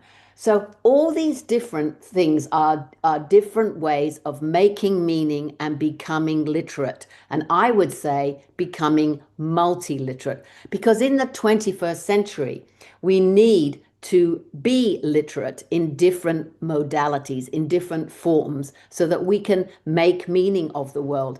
I mean, for example, one of the things I've just left out there, I've just realized, is smell. Sometimes, we smell coffee or we smell nasi goreng cooking and we get hungry. All those things help us to make meaning about the world that we're living in, and they're all useful ways of communicating. So in terms of then being a teacher of young children, we have to use different pedagogies, different literacy pedagogies that go beyond just reading and writing, right? It's important to read and write because you can't do all these other things and you can't communicate unless you have those reading, writing, and talking as your foundation. But we need to extend that. And that's one of the things I'm going to be talking about today. And we're adults and we're teachers, and we think about these things very deliberately. But as Kress says in this quote, children act multimodally, both in the things they use, the objects they make, and in their engagement of their bodies. There is no separation of body and mind. The differing modes and materials which they employ, that they use, offer different potentials for the making of meaning, and therefore offer different affective, that means emotional, cognitive, and conceptual possibilities. So even though we're separating multiliteracies out into the oral that we listen to, the visual, the spatial, the linguistic, they all come together. Usually they're not separate things. They all come together in young children. And here's an example. When Charlotte was 5, she made this flower out of clay. And that's very much a three-dimensional representation of a flower with the stamen in the middle and the petals on the outside, and she put it on a plate. And so that was three-dimensional, and that's her way of making meaning, how she understands what a flower looks like. And then she's decided that she wanted to draw that. So that's a different representation of her flower. So that's a two-dimensional representation. So as teachers, it's important for us to scaffold and help children to represent their ideas in different modalities, and to have them talk about what they think is different about their representations. Here's another example. Now, one of the things that I haven't mentioned yet is, since I think the iPad and tablets came into being in 2010. So we've had them for 15 years, which seems a long time. But whether it's an iPad or a Samsung Pad or any tablet, it doesn't matter. They basically do the same thing.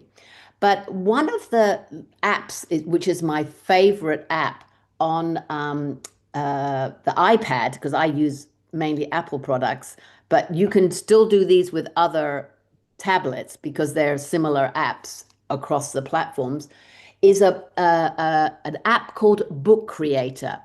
I don't know if you have used it. Can anybody tell me if you have used an app called Book Creator where you can make books on the iPad with children?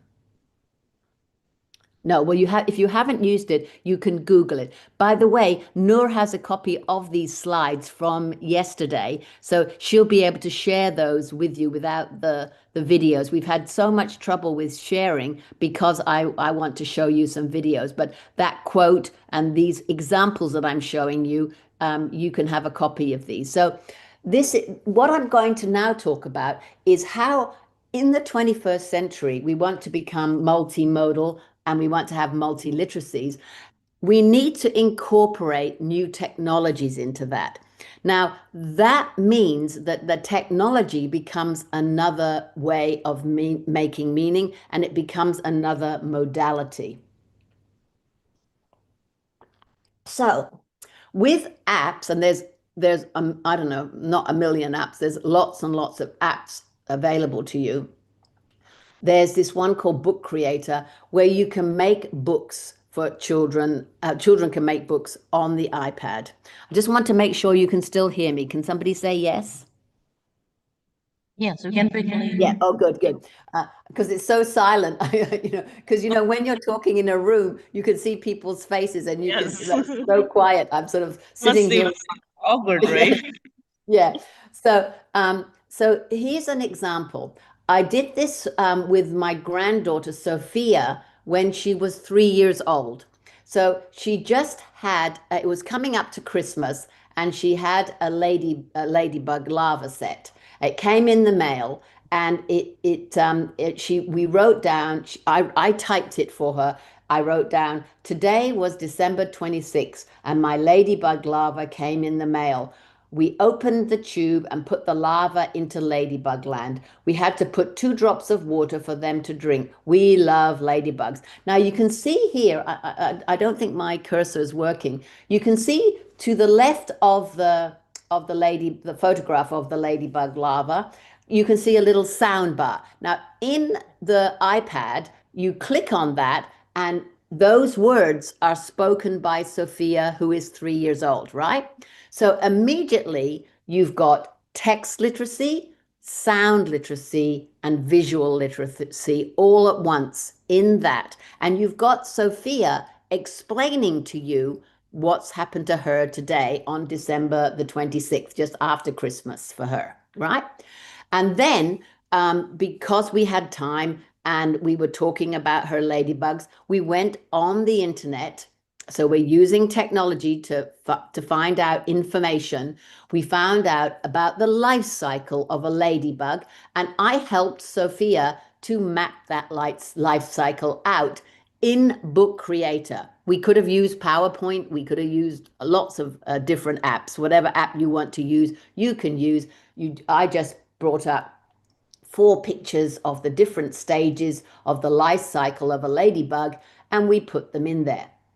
Now, these are just 2 pages of Sophia's book about ladybugs. I think, she's only 3. I think we had about 5 pages in the whole book.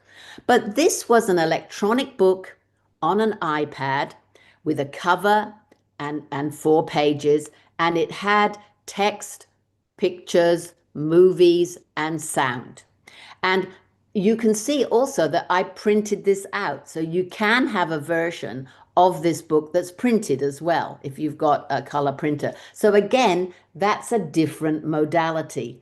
And this is really important because if you expose young children to all these different ways of making meaning and becoming literate, it gives them a really solid foundation to explore and try things out. So that was Sophia when she was 3.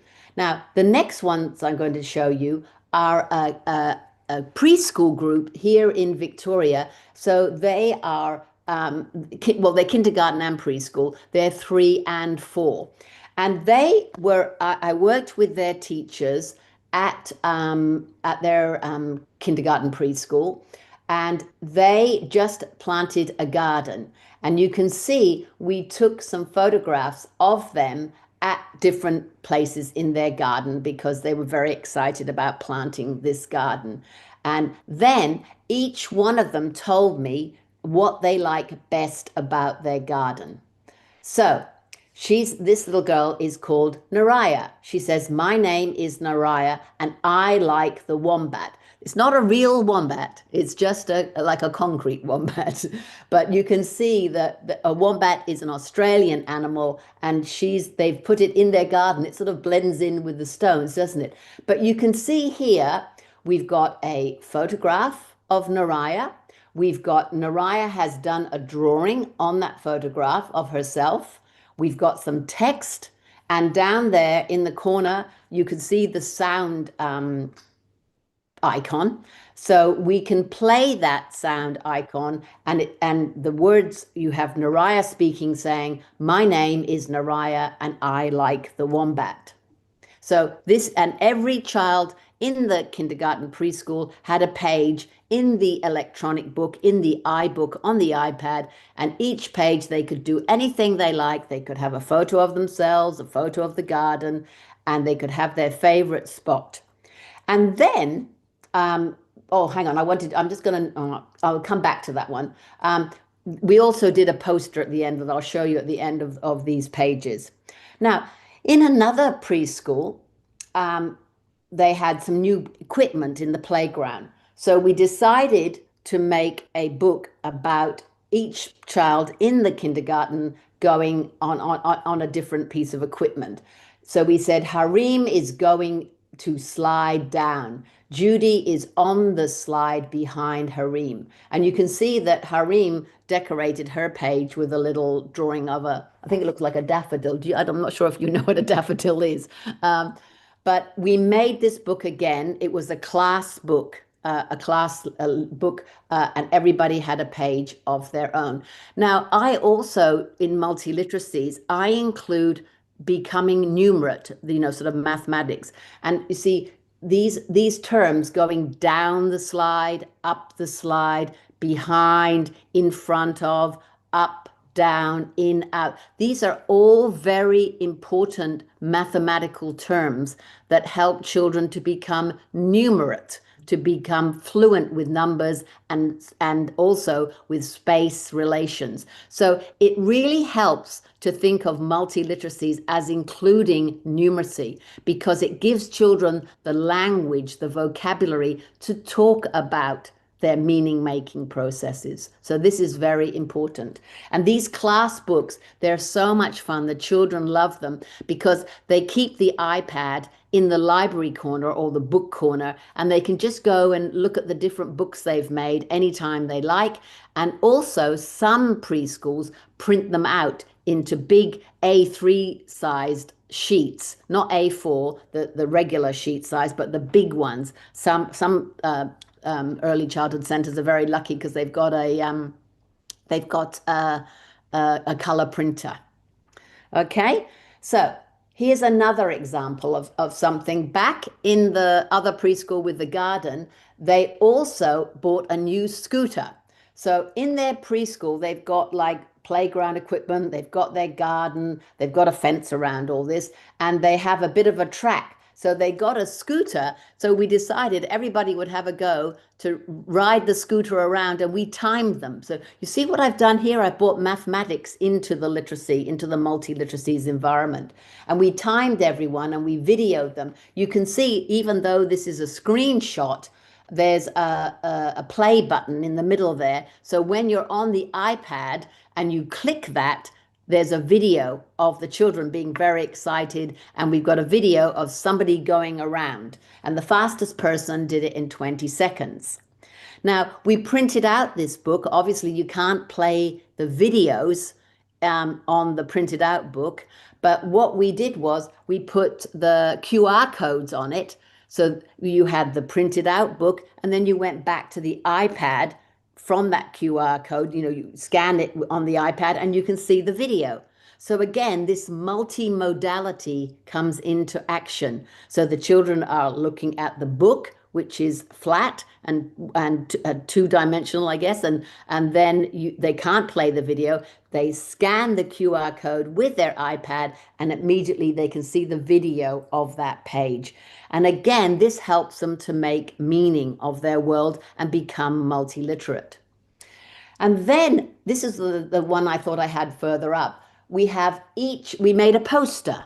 So we had a big sheet of black paper. We had a photograph of every child with a QR code. And when you scan that QR code, the child is speaking to you and saying something like, hello, my name is Nicola. I'm 4 years old. I like to be in my garden. I like to eat, bread or something. They have a few sentences that they say, and this is a poster on the wall of the kindergarten. So that's like a big poster, and most kindergartens have about 15 children in them, sometimes maybe 20, but depending on the size of the center. But you can see that some of the children have decorated their photographs on the iPad with drawings of their own, with their colored pencils. I'll keep going, I think, because we can have questions at the end. So if you have a question and you can't remember it, either write it down or put it in the chat, and I'll address your questions at the end. Unless anybody wants to ask any questions now, I'm happy to stop and pause for questions there.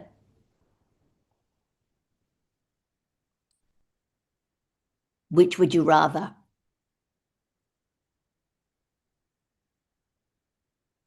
Can you hear me? Yes, we can probably Yeah, hear no you. question. I'll keep going. So now I'm going to show you an actual video of a boy called Charlie who's done two things to show you how competent he is and how multiliterate he is.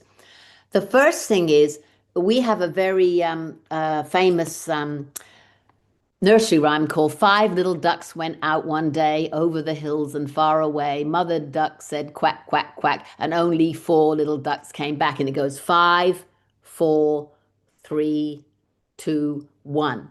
So what Charlie has done is he's had a turn on the iPad, and he's done some drawings of five little ducks went out one day, and he's now recording himself singing the song, right? So that's the first example. So he used Book Creator to create a lovely drawing of five little ducks went out one day, and then he's singing it. So he's got text, he's got drawing, which is visual, and he's got his voice, which is oral, right? So that's the first thing. In the second example on this video, Charlie has done another drawing, and he's made his own story up about a mermaid. And because he's 4, he can write. Charlie can write text, but his ideas are very sophisticated and very competent, and he speaks and records them into Book Creator. So I'll play it once because you may not hear every word that he says, but in the first example, he's got a song and a drawing, and in the second example, he's got a story that he made up about a mermaid. Okay, let's hope it works again this time. Hang on. Now I've lost my cursor. Oh, here it comes.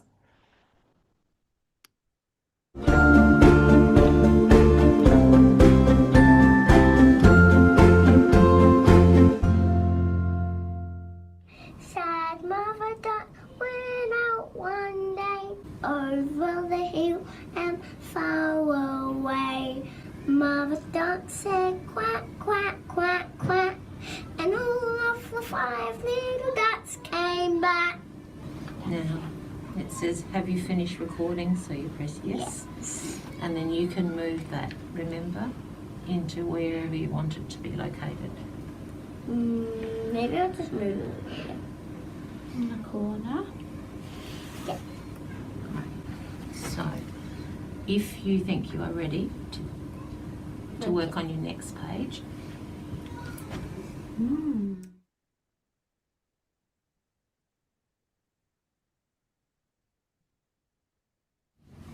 I live in the sea because I have a mermaid tail. What's that? A map? What is it doing in the sea? It must have just fell off a boat or something. Well, it's best to go and grab it.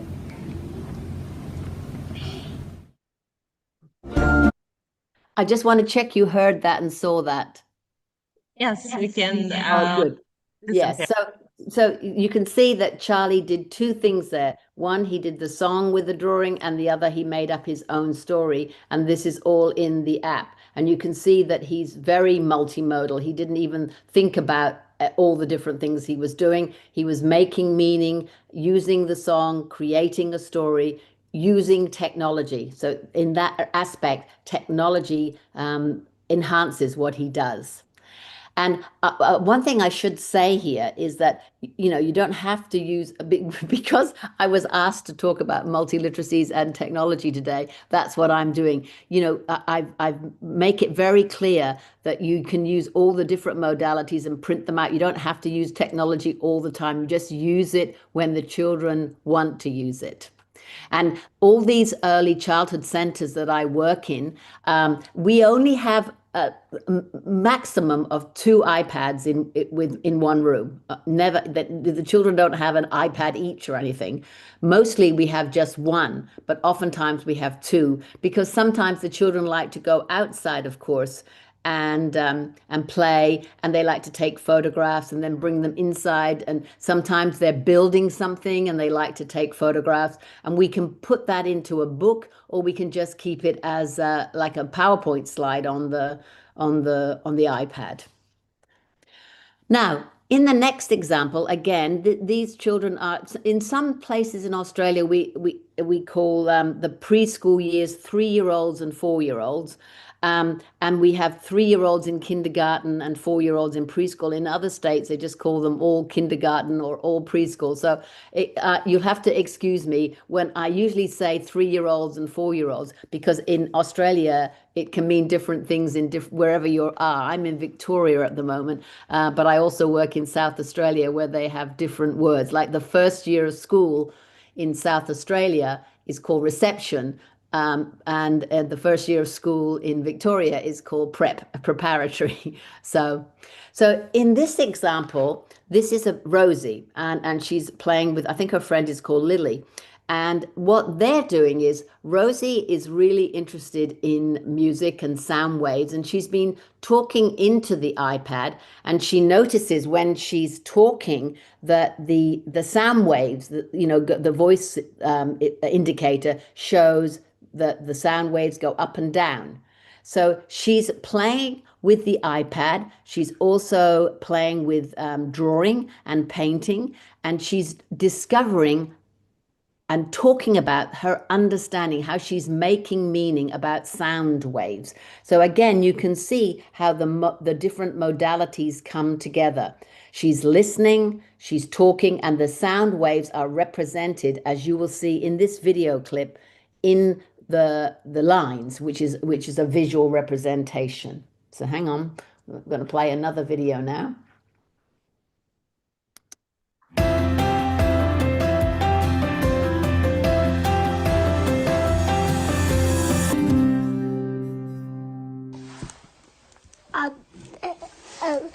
The sound waves can be really, really, really, really loud, and little sound waves can be very quiet. And when it's even bigger, it's even louder, and when it's even smaller, it's even quieter. And it can be a bit louder than you can close your ears a bit more. So you can see there that Rosie has discovered that when she sees sound waves, when she's recording, that when it's loud, the lines go higher, they're bigger, she's saying. And when it's quiet, they're smaller. So this is, the other thing we're very interested in is STEM and STEM learning ecologies, we call them. And this is really her having the opportunity to, in a play scenario, to explore scientific concepts around sound. she already knows that loud sounds, when you're working with technology, can be represented by these bars that go higher when they're loud, and when they're softer, you can hardly see them. So what she's been doing, her teacher's role in this is very interesting, because her teacher scaffolds her or supports her in this process. So the teacher might have to show her how, to voice record, like you saw the teacher with Charlie just now, showing him how to record his story and how he recorded it, and then he moved that sound icon to the top so it wouldn't be in the middle of his picture. So the teacher there is supporting the learner and showing them how to do things. And this is a really lovely video, because the Lily or Rosie says to her teacher, "I've learned so much from you. I learn by watching you." So this is very important, that the children have that opportunity to be scaffolded by the teacher, and your role as the teacher to support them and help them with the vocabulary and give them the opportunity to have these play-based multiliteracies experience. So this is Lily talking about that.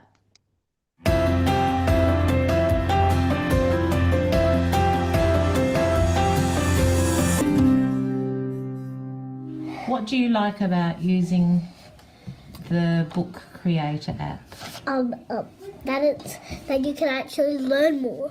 Can you? That the other person can learn more, and then the other person already knows that the other person can learn more. Oh, look. I learned by just watching you. Oh, that's a funny way to learn. Do you think it's a funny way to learn? I learn often by just watching someone else do something. Yeah. Or I listen and I watch. Yeah. Or you could just listen. Or you could watch. Yeah, I think it's important to be able to ask questions. And say, how'd you do it? How'd you get it? And how did you quietly do it? Or how fast did you do it? Or anything. So you can see there how important it is for you as a teacher to take time to talk with the young children about what they're doing, so they can explore their meaning making in a very different and deeper way. So Lily said, or Rosie said, I learned just by watching you. Isn't that funny? And the teacher said, well, why do you think it's funny? I learn by watching people. So they have that opportunity. I guess in the literature, we would say to be metacognitive, to think about their thinking, to think about their learning. These are all wonderful opportunities for meaning making in the oral mode, where children are speaking and using their language. And by interacting with the teacher in that way, they are extending their vocabulary, they're making meaning, and they're linking it to different representations of the content they are talking about, in this case, sound waves. So if you think that sound waves is an unusual topic for young children, it came from the child. The teacher didn't introduce sound waves. The child noticed the sound waves and was interested in it, and sparked onto it, and now has a different understanding of sound waves. Now, in the next example, we have some boys that we've called the footy boys. Now, this is in the same kindergarten, so these boys are 4, and they're not exploring sound waves, they're exploring football. I think football, as in soccer, is very popular in Indonesia for everybody. And here in Australia, we have a different type of football called Australian rules football, and everybody loves it, including me. So these boys, and there were 3 in the group, they wanted to make the footy oval. So they're representing their idea of, they live in Adelaide, of the Adelaide football stadium. We call it a footy oval. And you can see in that illustration, they've built it from blocks. They've built the stadium with the blocks, and they've got steps there. on the stadium, and they've got seats where people can sit to watch the football match. And on the green area, the flat area, they've drawn the footy, what we call an oval. Australian rules football is very different from soccer football. It's played on an oval, not on a rectangle. And then the goalposts are these 4 sticks, basically, 2 sticks that are higher than the 2 sticks besides them. And if you kick the ball through the middle, you get 6 points. And if you kick the ball through the side, the big stick and the little stick, you only get 1. So these boys, over a period of 2 weeks, decided they wanted to make the oval. So they were working with blocks and paper. So they're working in 3 dimensions, in 2 dimensions. They were representing their Adelaide football stadium. Then they built it with the blocks. They put all the markings on it with a pen, a thick pen, all to outline everything that's part of the game, the outline of the oval. At this particular oval, there's a hill where people can just sit on the grass and they talk about that. And I'm going to show you a little animation they made. And then when we talk about documentation in a minute, I'm going to discuss how important it is, just like you saw with Rosie and Lily there, to talk about their learning, about what they learned. That clarifies their meaning-making processes. And then these are all examples of what I call playful explorations, which are such a fundamental pedagogy in early childhood. So we're going to go to the first video, and I've forgotten which one I put up first. Let me think what I'm looking here. So they're building the footy stand in this one, and they're talking about that. Yeah, here we go.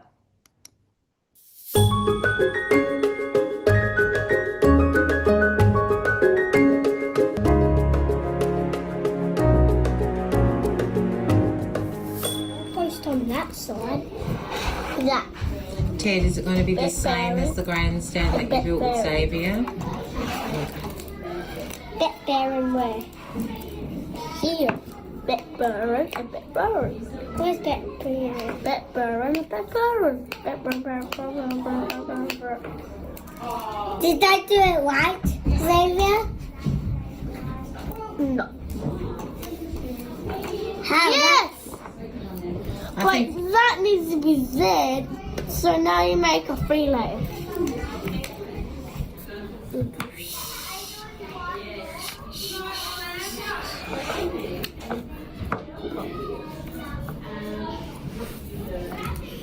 Zonta was that one. No, him and I already did him and I did. No, I did, he did. I'm looking at that one second. So you can see you can see in that example, the boys are collaborating. They've already done the green paper represents obviously the grass, and they've done the markings of the football field, and now they're doing the stadium. And this is where mathematics or becoming numerate comes into it. They've realized that to make the stand, you have to have 1 block, then 2 blocks, and then 3 blocks. In fact, they go up to, I think, 4, 5, 6 blocks, but they get stuck on the way, and they go 1, 2, 4, 5, 6, and their line goes out wrong. So they've realized that they've made a mistake and they have to correct it. But again, you can hear the teacher in the background. She's there with them talking about how to make the stadium.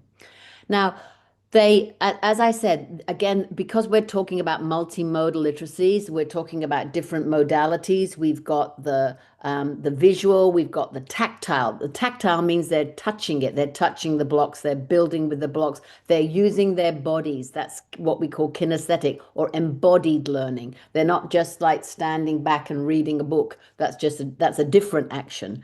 And they're talking to each other and they're listening. So all those things are important. So when they finish this project.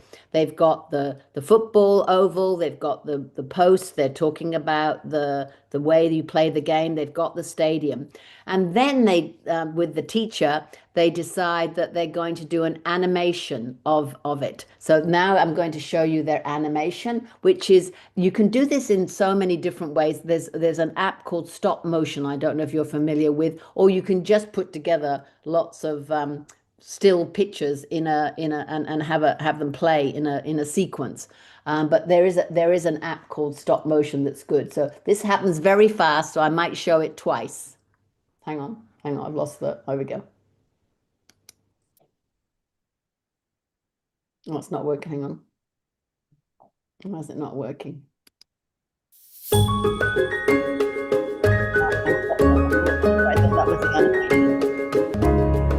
Oh, that's the previous one. Yeah, this is the one we want. We made it animation.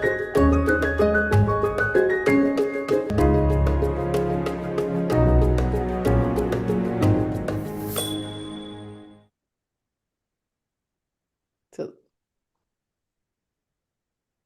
this stop motion is the app's called. I'll play that one more time. Oh, hang on.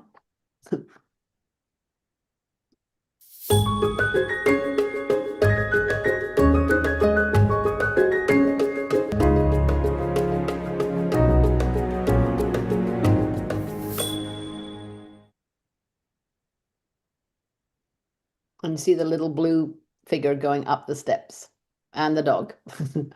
Not that you can take dogs to football here. So that was a different way of playing with the football stadium by making an animation. Now, so all this gets us thinking about provocations. And, one of the things that's so important here is the role that the educators or the teachers play in supporting children to explore and represent their learning in a variety of modalities.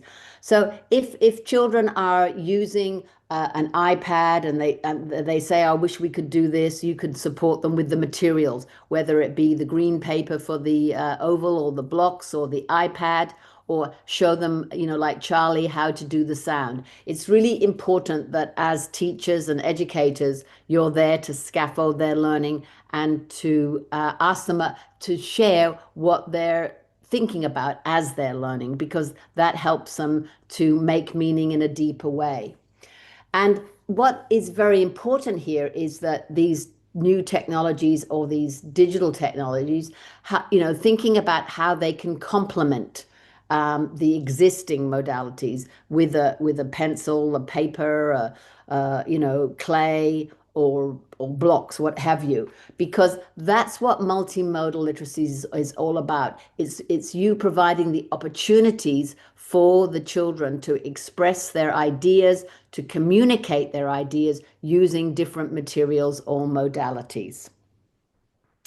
And these are just some things for, I don't know if you want to go back to your centers or your schools and think about these things, because one of the things we value here in Australia is becoming a reflective practitioner. So you can think about, how can I improve my pedagogies, my practices to help the children to learn in a deeper way rather than a superficial way. Now, the other thing that's really important here is the role of the teacher while the children are learning, but also when the learning experience is over, how do we document that learning? We are very much here in Victoria inspired by the early childhood teachers at Reggio Emilia and the documentation that they produce to make learning visible. We're very conscious that we need to have a record of learning, and we need to think about how our children are learning. So we think about how can we make learning visible. And some people call it documentation. Some people call it pedagogical documentation. I'm more and more calling it learning documentation. And because it focuses on making the learning visible. And I want to share with you now, as we go to the end of the move towards the final of the presentation, some different forms of documentation that you can do to record what children have learned in a particular multimodal session. Now, one of the things we've done with young children is sort of document it in a book that that the children and the parents can look at the end of every day. This one was when the children were thinking about shadows. So what we were thinking of, this was me working with the teachers and how they might think about shadows, because I don't think you can read this, so I'm going to read some of it out. The children began to notice their shadows while exploring the outdoor environment. Curious about the position and movement of shadows, they began to ask questions. Together, the educators and children entered into deep conversations about shadows and how shadows move and how they are distorted by different angles. So so we tested some theories about why shadows change. So Eric's theory was that the movement of shadows occurred due to the movement of the sun. The educators relaunched this idea through a series of questions that responded to his emerging theories. How and why did the sun move, Eric? And he said, because it's winter. Some days it's winter. Other children said, the earth spins around and the sun shines at different locations. That means different places. So how did the sun move? Again, this is the teacher asking provocations, asking questions to help the children to make sense of things. Why does the sun move each day? Maybe because the night, when it moves to a different place and it stops at daytime. Sometimes day it moves, it drives. Think of it like it's moving and moving all the time. And then we've got some illustrations here. The moon moves and the sun comes up at the same location by Thomas. The sun is going down and the moon is coming up. It follows your car. Lots of children realize that when they're in the car, sometimes the sun shines in on them and sometimes it doesn't. It moves, the sun moves because it moves all around and it moves to different places. So they're only 4 years old, 3 or 4 years old, and they're connecting shadows with the idea of the earth moving, the role of the sun. And you see, these are all beginnings to become scientifically literate. And what we call these STEM learning ecologies, where they have opportunities with play-based pedagogies to make sense of their ideas. And the teacher has documented this in her pedagogical documentation. In Reggio Emilia, they have different play-based scenarios where these are the documentation explaining how you might try these out in your location. And they have photographs of children and some examples of things that you can do inside the classroom or inside the center or outside. I love this one where the children in Reggio Emilia, the town in North Italy, have a big tree. I don't know if you can see it in the top in the middle there. It's a very large tree with a very big trunk. And what they've done is they've put this tree, they've made a tree bracelet for the tree. And the teacher has documented that by writing down, what's happening in each of the different pictures and how they made the tree bracelet. So that's just another way. That's a more a teacher-based pedagogical documentation. This one is to go back to the ladybird theme, the flight of a ladybug, and looking at the wings of a ladybug and how that works. So that's another example of documentation. This one is more mathematical. It's about having the right quantity and measuring things. So these are all ideas that the teachers of Reggio share with other teachers. And that's why I like to call that's a good example of pedagogical documentation, because like somebody was asking before we came to this session, this is the idea that you need a professional community to support you with good ideas for teaching. And this one is about measuring different quantities. And again, this is an example of multimodal literacies. Now, and remember those footy boys? Here's then they spent nearly 2 weeks making their football Adelaide Oval, and then the teacher recorded this when she was sharing that documentation with her.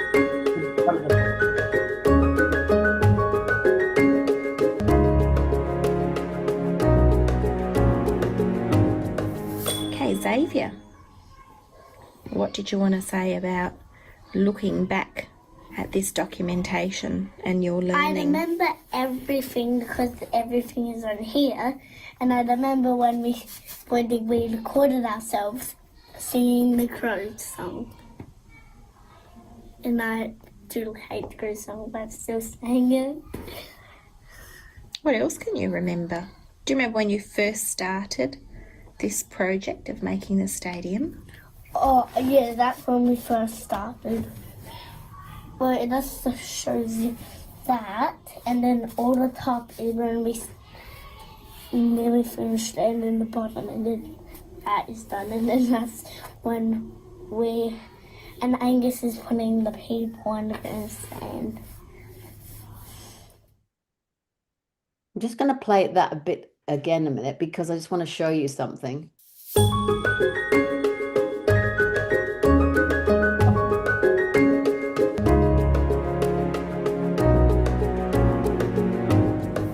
Okay, Xavier. So what you've got here is the teacher, I can't remember whether it was a month after they built the footy stadium or 2 months, but it doesn't matter. It's afterwards. And they're reflecting on their learning that they had previously, their learning experience. And the teacher had created this documentation. She took photographs. You can see the text she's written in the blue boxes. And you can see on the right-hand side, she's even found a map of the stadium that she's put in there with it. So you've got different forms. You've got photos of the children building. You've got photos of them building. You've got photos of the children, and you've got you can't quite see them down here on the bottom. It's sort of cut off. You've got drawings that the children have made, and she's talking to Xavier. And he says, I remember everything. I remember when this happened and that happened. So he's reflecting on his learning, and that helps him to, again, make meaning and go deeper into his learning and reflect on it at a later date. It doesn't matter whether it's 1 week later or 1 month later. The opportunity is there in your pedagogical strategies to have these chances to reflect on your learning by using documentation. Now, all these examples have happened in early learning centres, in childcare centres, and in kindergarten preschools. Now, we share this documentation with the children. We also share it with their parents. And sometimes the parents themselves, they have, they go out with their children, and they have an iPhone or an iPad. It doesn't really matter. And they use these as opportunities for their own children in a family situation to create a video or to have a learning opportunity. I'm just going to show you a few little very, very short video clips of Billy. He was 4 at the time. I think Billy now is about 10. This is quite an old video. And the family have gone to the beach. And in the videos, there's 3 different videos. One of them, Billy is pretending to be a news reporter, and he's doing a news report on the beach. And in the second video, he's exploring some seaweed, and in the third video, he's exploring I think some creatures in the rock pool. But each video clip is about 5 or 10 seconds long. But so what you can do is encourage parents. It doesn't have to be on the beach. It can be in the shopping center, or it could be, out in the garden, or it could be in your home. But this idea that they can become documenters themselves. They can document their everyday moments. We call them ordinary moments, because these ordinary moments are wonderful learning opportunities. And then this idea that we can relaunch or come back to them to be reflective is very powerful. So now I'm going to show you Billy on the beach, finding seaweed first. It happens very fast. You know We found big seaweed, and it sticks to rocks, and it's gripped very hard, and when it's windy, a bit of the rock falls off. See? Look. It's it. So in that example, Billy's sharing what he knows about seaweed, and he's recording that himself. Actually, I've just realized Billy's got a great shadow thing going on there too. We could do some things about shadows. Hang on. The next one, this is where he's the reporter for Channel 9 News. He's reporting what he sees on the beach. So, today I'm going to find on national news. I'm going to find penguins in this cave. See? Look, and it's very dark, so be careful, and I'm finished. See, so he was hoping to find a penguin in a cave. I'm not sure if he did, but he was pretending that he was a reporter. So, and this one is where he's in the rock pool. He's finding creatures on the beach. I keep losing my cursor, sorry.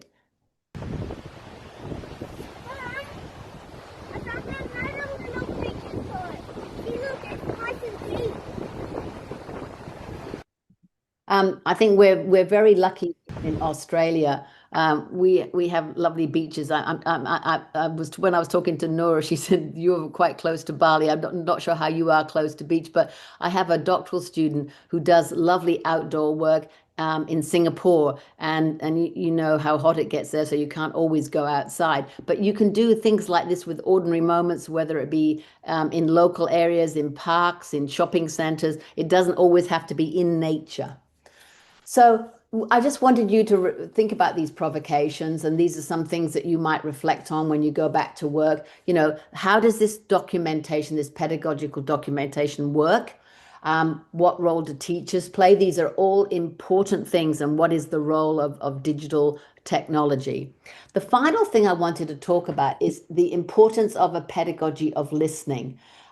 This is the idea, again, from Reggio Emilia, that you listen to what the interests, that young children are catalysts for their own learning, and how important that is, how it opens up possibilities of new ways of knowing, new ways of being. Because the project we've been working on, my colleague, I'm not going to play this clip now because we're running out of time, but this idea that by listening to children, you will get ideas for planning and your pedagogies and to help them become multiliterate.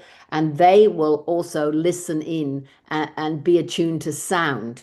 So that's very important. I'm not going to play that now. And look, I've just looked at my watch, and we're 2 minutes short of 1 hour. So I've finished now. I'll stop sharing. Hang on. I think, yep, I'll stop sharing. Then I can see your faces, I think.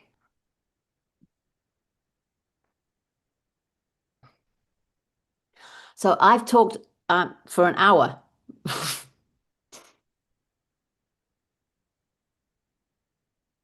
Can you hear me? I think you're on mute. Can you hear my voice? I can hear your voice now, yeah. Right. I'm Okay. happy. I'm sorry. Oh, that was truly inspiring. Sorry. I hope you could hear all the way through. I think sometimes you can't quite hear everything the children are saying, but I hope I explained the idea of it, the big idea. Yes, what you explained was very clear, and we can. I'm sorry. This is a bit, yeah. Well, Noor has the PowerPoint from yesterday. I changed the order of a few things, but those provocations and the definitions and the examples, I'm happy for you to have them and share them. Yes. It's hard to share the whole PowerPoint. You'll just take out the videos because you can't share with the video. The video takes up too much room. Oh yeah, okay, but we have learned a lot from your video over here, and it was truly inspiring. That makes me think, what project should I do with my daughter and my son? Okay, I'm sorry. Yes, and like I said, Mutiara, you don't need a beach. You can do it in a shopping center. You can do it in a park. You can do it walking safely down a road. You can do it in your apartment. You can do it in your house, your garden, anywhere. Yes, that's give me something new about multi-representation and multimodalities, multiliteracies as well. That kind of what is it? Give me new insights on what we should do with our kids, and especially the teachers and the students coming in this webinar today is going to be inspired by your presentation. Oh, thank you. You're And very kind. and we do have several questions for you. Okay. Wait a moment. Okay, I have received some direct messages, and we have two questions for you.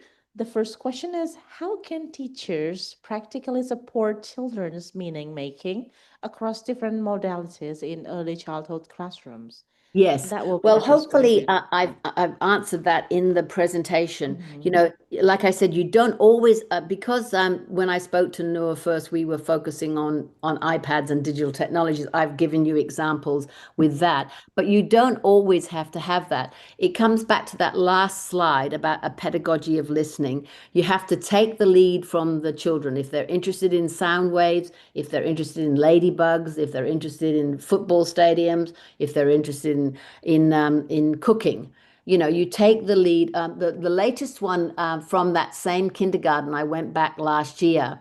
They love a TV show called The Octonauts, and in The Octonauts, the characters go underwater, and this little boy's father was a geologist, so he studies rocks, and they became very interested in what was under the ground, and they found out that there's this place called the Midnight Zone where you go underwater, and you know there's no light coming in. So the children got fascinated by that, and they built the Midnight Zone in their center. No technology at all. They had pictures, they had drawings, they had blocks, they had fabric, and they made it dark in there, and they put chairs in there to pretend they were the octonauts in their submarine. So the way that you do it is to take the lead and listen to the children. And talk to them about it, just like that teacher was talking, and you follow the interest, and then you have to think creatively as a teacher. You think, how could I support this learning for meaning making? How can I support these children to become multiliterate? And you know, you sometimes you might Google it. Other times you might just the child might say, oh, I want to build the football stadium, and you there to support them. So it really goes back to that pedagogy of listening to the children and taking the lead from them, but also recognizing that you have, as a teacher, you have a lot of experience, and you know sometimes if they want to build a shop, you know how to help them to build a shop.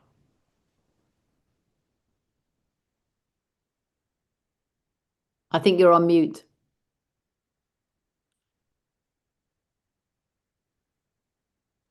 Oh, because I'm using a big microphone. Yeah, over you're using two microphones. That's right. So the voice is doubled. I hear you. Yeah, that's why you get feedback. Yeah. Okay. You said there was two questions? Yes, there are also questions, but perhaps we can cut it a bit because there is someone raising her hand. Ibu Nur Habibah.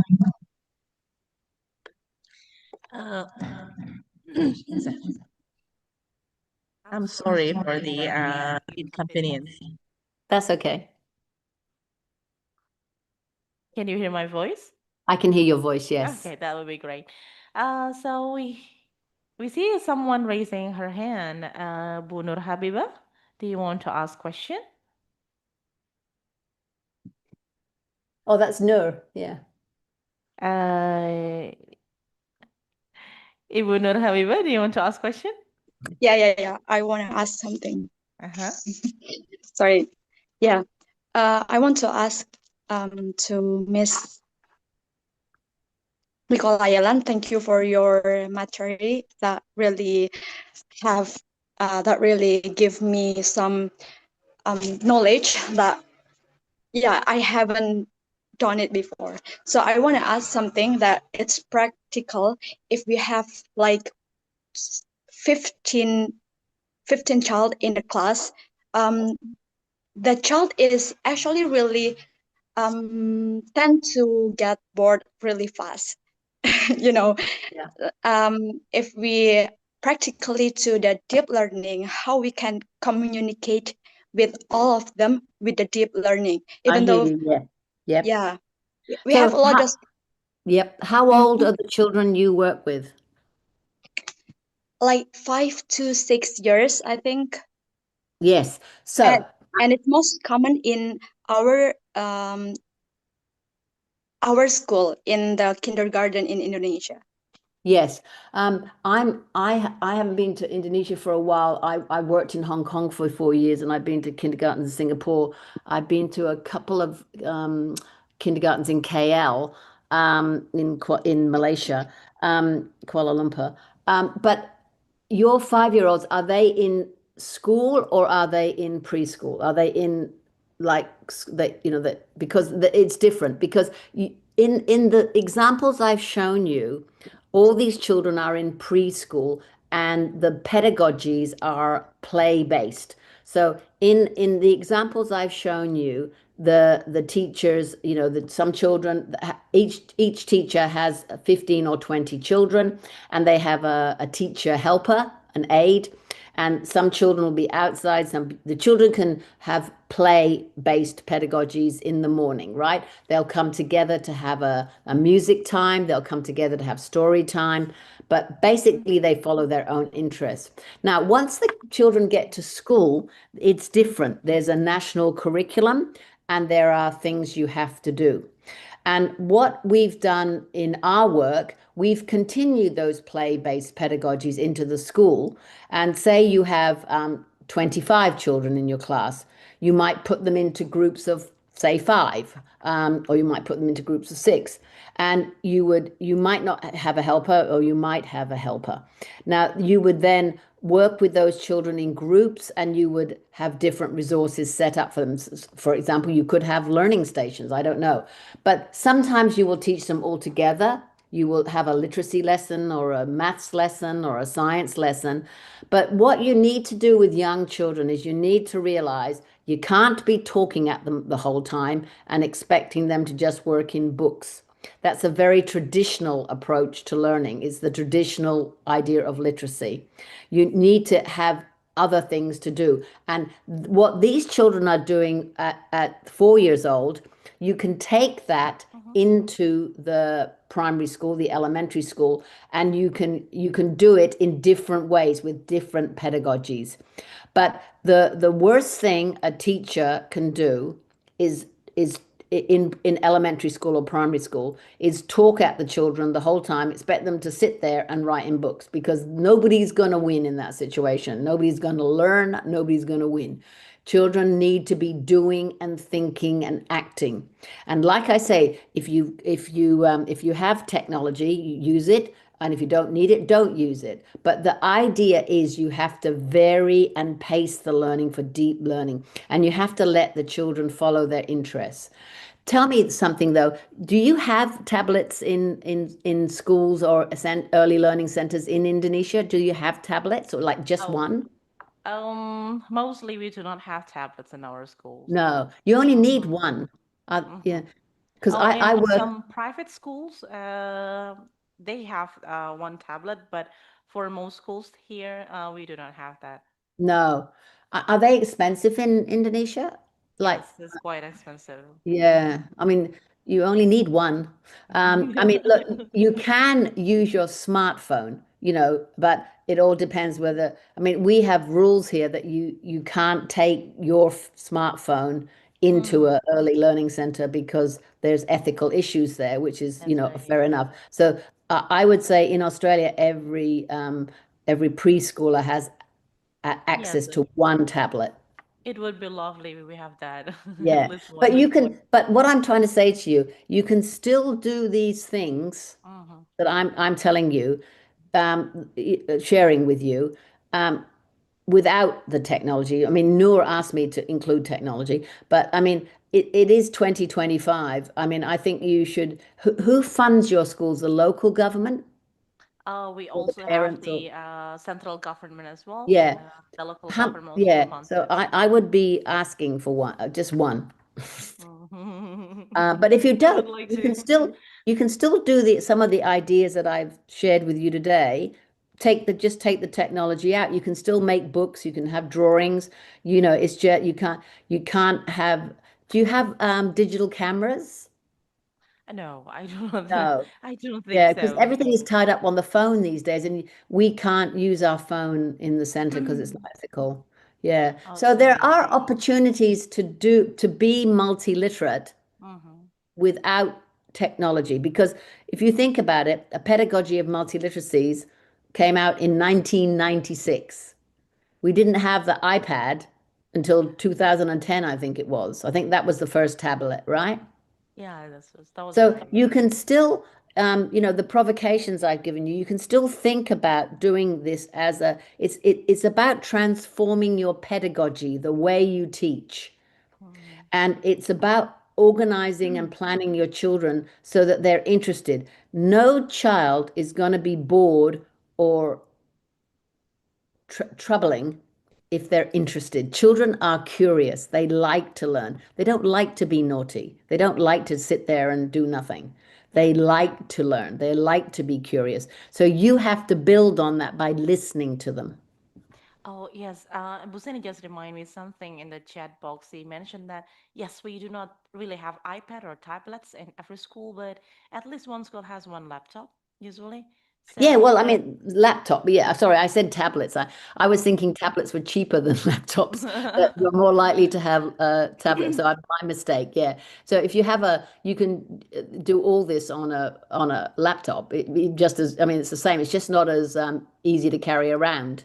That's right. And it is also not all of them are, what is it, touch screen, right? So students, Yeah, as I seen exactly. in your Yeah, video, they just can write in their screen, in the tab, in the iPad directly. yeah. Perhaps it is going to be a bit difficult in laptop.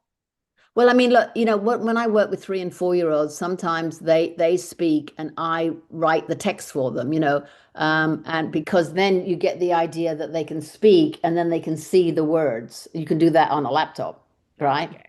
Yeah, You can that's just do very that true. with your camera on your laptop. Hmm. Yeah. I Yep, mean, and look, recording works in ideally laptop you'd too. have a tablet, Hmm. whether it be, because here in Australia, with tablets and with laptops, there are very cheap versions. Like my grandchildren go to primary school and they have this computer. What's it called? Google Chromebook. Oh, It's like, Google Chromebook. like Yeah. I'm sitting here talking to you on a Mac that costs like $2,000. Hmm. But a Google Chromebook is $200 in Okay. Australian money. And then you have, you have an iPad, which is like $800, and you can get not an Apple iPad. You can get another tablet for like less than $200. You know what I mean? You don't have to Hmm. have Apple. Apple are ridiculously priced. Yeah. Yeah, Very not friendly yeah, in yeah, terms of the yeah, finance. yeah. I mean, there's lots of Okay. Chinese versions of tablets. Okay. Oh yeah, Nicola, we have one more question for you. It is Yeah. from Miss Damai Kiesa. She asks, what role does digital technology play in bridging or widening the educational gap among children? Yeah, I mean, look, there's always a panic around digital technologies and screen time, but it's like everything in life.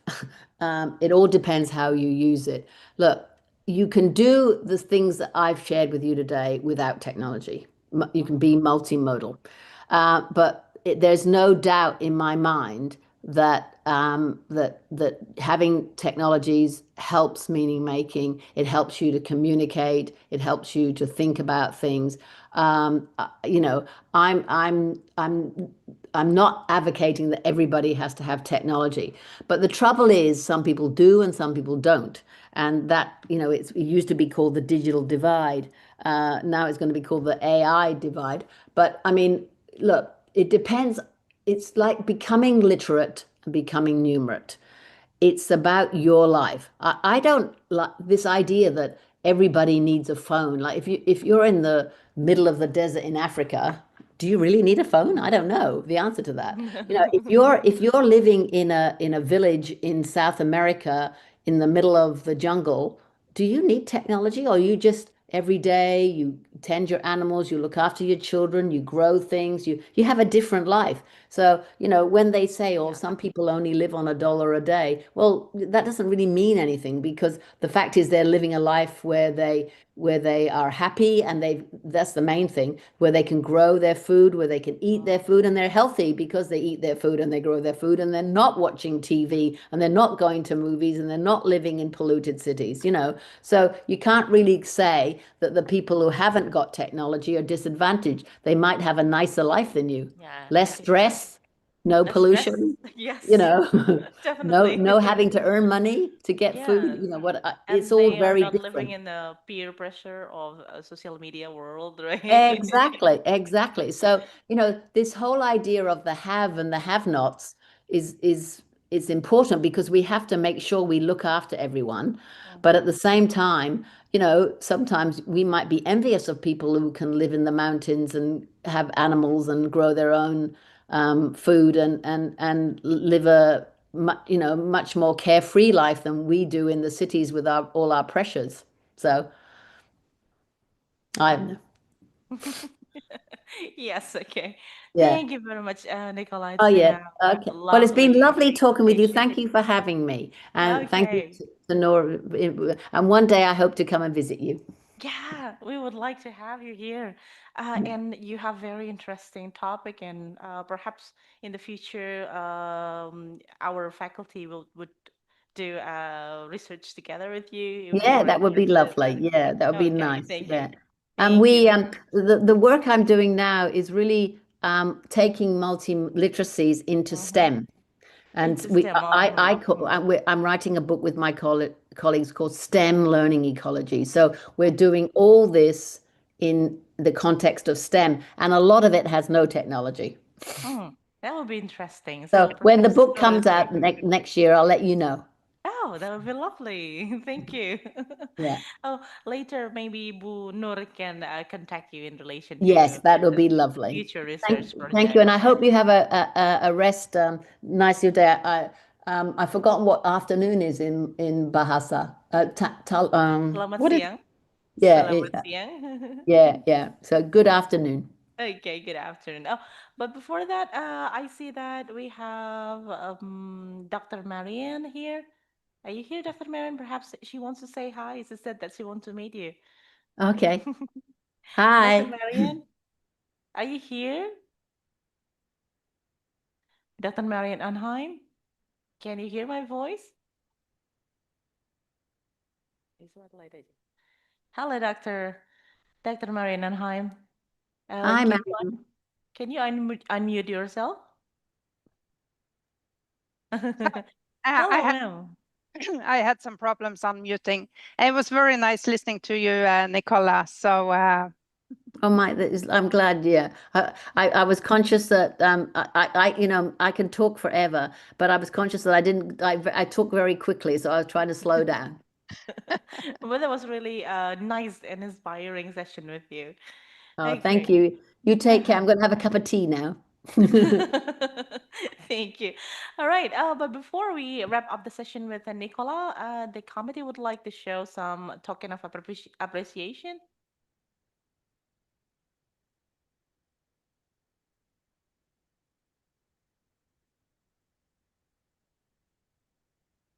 Nicola udah keluar kayaknya.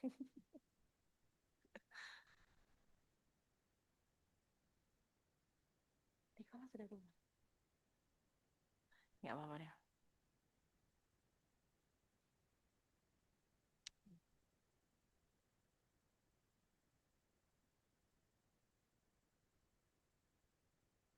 Beliaunya tidak ada. Keluar. Iya, beliaunya sudah keluar.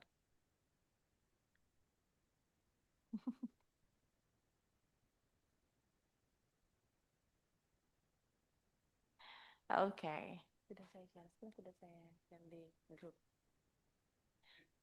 Sudah. Sudah saya share screen di grup. Sudah saya share screen. Okay. All right, thank you to committee for the token of approbation. Now we are moving on to our third speaker. Okay, it's nice to have you here. How are you? How should I call you, Dr. Anheim? Oh, am I pronouncing your name correctly? Yes, that's very nice. Thank you. Okay. Okay, my name is Mutiara Bilkis. You may call me Bilkis or Mutiara. Both are okay. Okay. Now let me, before you do your presentation, let me give the audience some introduction to you. Now, Dr. Marian Anheim is an associate professor from Department of Early Childhood Education in University of Stavanger, Norway, and she got her PhD at Department of Early Childhood Education in University of Stavanger in Norway as well. And she also joined some mobility programs with University of Brasilia and Queensland University of Technology. And her latest research project that she did was part of PUST or Professional Development Project in Stavanger. And I don't know how to read this one, Tromsø or something like that. And it was a research collaboration between University of Stavanger and the Arctic University of Norway. And today, Dr. Anheim will present on using digital technology in ESSEC, children's voice and contribution, which she is going to offer us valuable perspectives and thought-provoking ideas that will enrich our understanding of integration of literacy and technology in classroom for young learners, or the innovative teaching strategies. Dr. Anheim, we are truly honored to have you here with us today. So without further ado, let's give a warm welcome to Dr. Marian Anheim. So, Dr. Anheim, you will have 1 hour to do your presentation, and after that, we're going to have question and answer from the audience. Thank you very much, and thank you for a very nice introduction. Most welcome. So then I can just start sharing. Sure.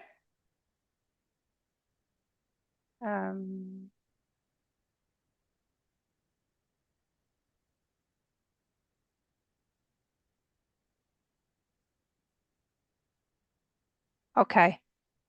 So now I hope you can see my screen well. Yes, I can see your screen clearly. Good. Okay. It's a very great honor to talk at this very interesting conference, and I've been sitting and listening to Nicola Yelland, and it was very nice hearing her talking about multimodal digital stories and the texts, and her focus on how the technology can complement what the children are actually doing. And so this presentation will move on a little bit further from what Nicola Yelland talked about. At the university in Stavanger in Norway, I teach early childhood pre-service teachers about various aspects regarding digital technology. And I also do research within the field. But before I started at the university, I worked for more than 20 years as an early childhood teacher education in ECEC institutions. In this presentation, I will present findings from research that I've done, and I will have an emphasis on young children's voice and contribution. But first, I'd like to present some facts about Norway. So in this map, you can see Norway in the upper left corner and Indonesia to the right. So it's quite far distance between the countries. And the total population in Norway in January 2025 was 5.6 million. So we have a very long country, but we are not that many people living in the country. We have 4 major cities: Oslo, which is the capital, with a population of 724,000 people. And we also have 3 other big cities: Bergen, Trondheim, and Stavanger. And Stavanger is with this blue dot, and the other place I've done some research is up north in Tromsø. So as you can see, it's a long, narrow country with the beaches, narrow fjords, and mountains. And as the government, we have a unitary parliament and a constitutional monarchy. So the Norwegian kindergartens, and that's what we call our early childhood education and care institutions. And these are voluntary pedagogical institutions for children from birth until 5 years old. And at the age of 6, the children start formal schooling. But the kindergartens are seen as an important part of the educational system in Norway. They are based on socio-cultural perspectives and are characterized by a child-centered pedagogy. And the central core values of the kindergartens include a holistic approach to children's development, in which children's well-being and socio-emotional development is emphasized. Other core values are an emphasis on the intrinsic value of childhood, children's active participation in society, group activities, and democracy. So in the framework plan, which is our early childhood curriculum, it emphasizes how teachers and educators can support and promote children's development and learning through everyday activities and group experiences, similar to the ones that Nicola Yelland was talking about. And this framework plan also emphasizes the importance of seeing play, care, learning, and formative development in relation to each other. So learning in Norwegian kindergartens is seen as something that happens in the everyday situations through communication and interaction. So we look at children's interests and previous experiences as foundation for the planned activities and the new experiences. For example, when we integrate children's play and everyday activities with the various subjects in the framework plan. So in this framework plan, there are 7 subject areas and which reflect topics of intrinsic and value to the early childhood education children. So these are areas which young children enjoy working related to the topics.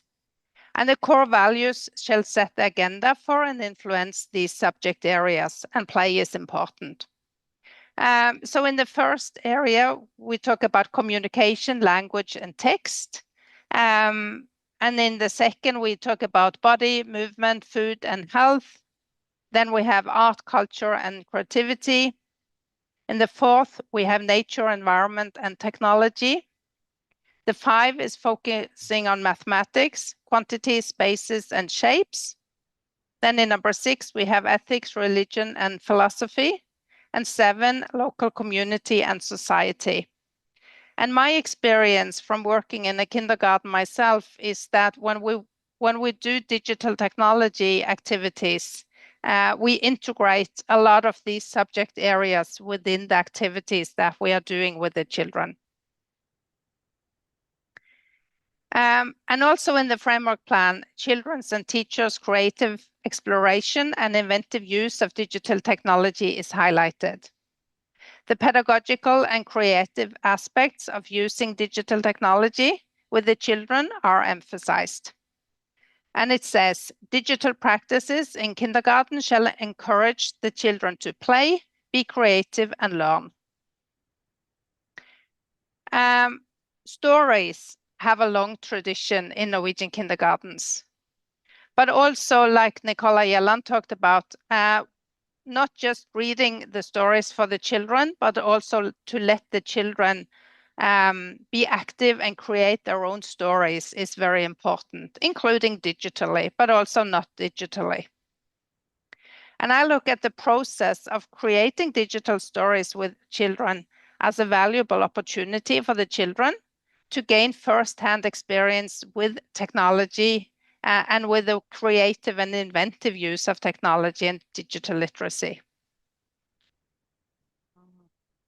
So the importance of integrating children's voice and children's participation is a key aspect of Norwegian kindergartens. children's right to participate as constituted in the United Nations Convention on the Rights of the Child is integrated in the Norwegian Kindergarten Act and the Framework Plan. And according to BIASTA, participation is about bringing children's thoughts and initiatives into the world and to give them a voice. It's important to give the children a chance to exist as subjects, to experience that they are unique and that their meanings are important. And this can be done through storytelling, story creation, digitally and not digitally. So like Nicola Yelland talked about, technology is one way of doing this. But if you don't have access to technology, you can still do a lot of these things without technology, but then you do it, differently. So next, I'll talk more specifically about technology and professional digital competence. Douglas Adams once wrote this quote about digital technology. Anything that is in the world when you're born is normal and ordinary and is just a natural part of the way the world works. Anything that's invented between when you're 15 and 35 is new and exciting and revolutionary, and you can probably get a career in it. Anything invented after you're 35 is against the natural order of things.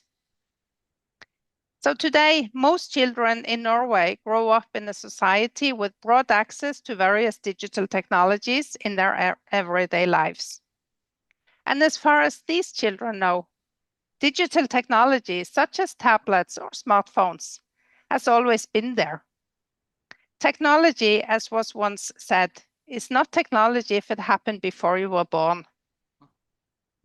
However, with the increasing use of digital technology in society, it is very important that we as educators and researchers critically examine and reconsider the ways we are using the technology, how we engage with the technology. That is important to reflect upon. There are many different views of technology. A narrow focus is often connected to viewing technology as computers or technology as screens. I don't know if you can see my cursor, but up here. Very often when we talk about technology, especially in the news, etc., you talk about screens. However, digital technology in early childhood education and care may include a lot more, including technology that may offer more imaginative, creative, and more collaborative activities. So we have not screen-based technology such as projectors, cameras, including waterproof GoPro cameras and 3D printers. We have different types of coding toys, such as robots and electronic toys, for example, Bebot, Kubo, Osmo, Little Bits, and many different kinds. And we also have exploratory technologies, such as digital microscopes. And on top of this, we have various resources, such as apps, software, books, maps, games, and online resources to be used together with this digital equipment.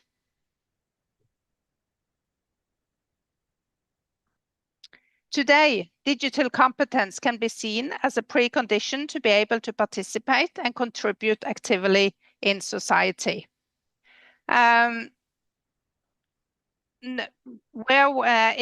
Of course, it depends where we live, but a lot of us will use digital technology in our everyday life to communicate with people we know, to connect, and to present at a conference like this. However, being digitally competent in everyday life is different from being digitally competent as a teacher. As a teacher working either in ECEC, schools, or teacher education, you need professional digital competence. So I'll explain that a little bit more. Professional digital competence includes knowledge, skills, and attitudes. In their systematic review, Dardano et al. Highlight the importance of being reflective, critical, and creative.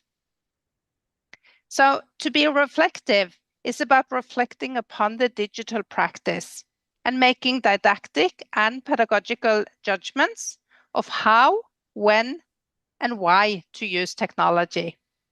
And in this reflective practice, it's equally important to choose not to use technology as to choose when you are using technology. So you have to be reflective about the choices you are doing. Creative use of technology can, for example, be to make an animated movie, as you can see here.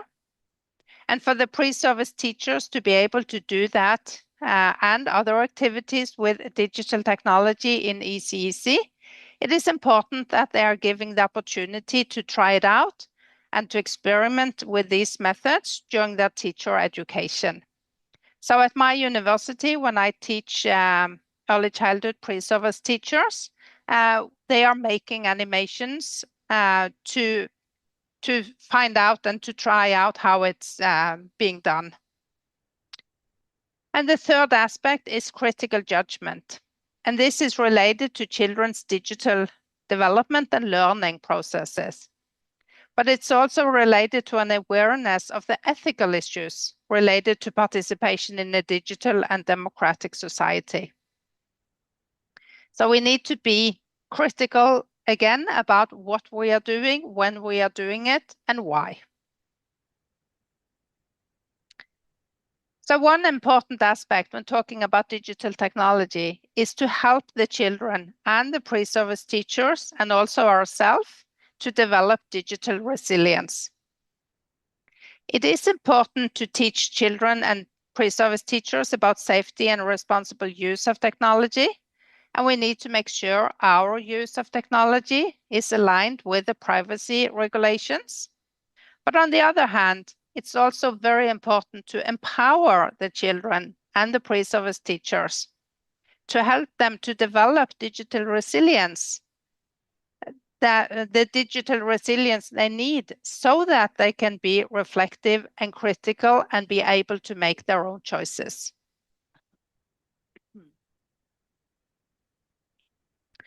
I have always been fascinated by all the creative possibilities with digital technology, and I made my first animated movie with the children back in 2007. And at that time, we did not have any tablets, so we used a regular laptop. And I can still remember the first time I did it with the children as it was yesterday. And here is an example of I've made the movie. I don't have access to this movie we made way back, so I've created a new one just to illustrate a short snippet of it.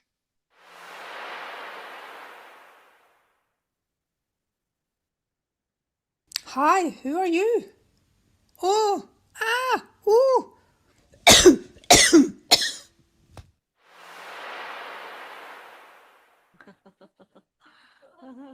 Could you hear the sound? Yes, we can hear it perfectly. Good. So this short movie is inspired by the first movie I made with the children. I had learned how to create these kind of movies at a course, and I had tried it a few times myself. But then I was doing it with the children for the first time. We had read a book about different fishes who are living at the bottom of the sea, and the children wanted to create a movie about these fishes. So we were sitting outside having circle time in the woods, and we were discussing what to include in the story. And one of the boys said, "We need a shark."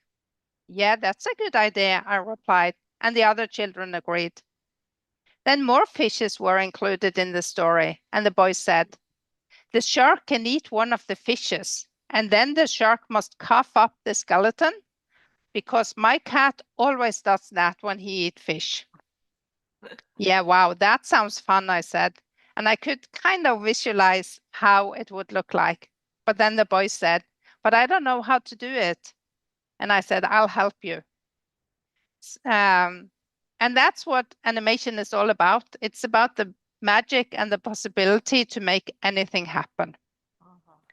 And this is also one of my main reasons for using digital technology with the children in ECEC. That you can create whatever the children want to create. It's just like magic. You can make things come flying in. You can make something disappear. You can make something eat something else, and so on. So the children usually have lots of good ideas. All we have to do is to listen to them and to help them to create the magic.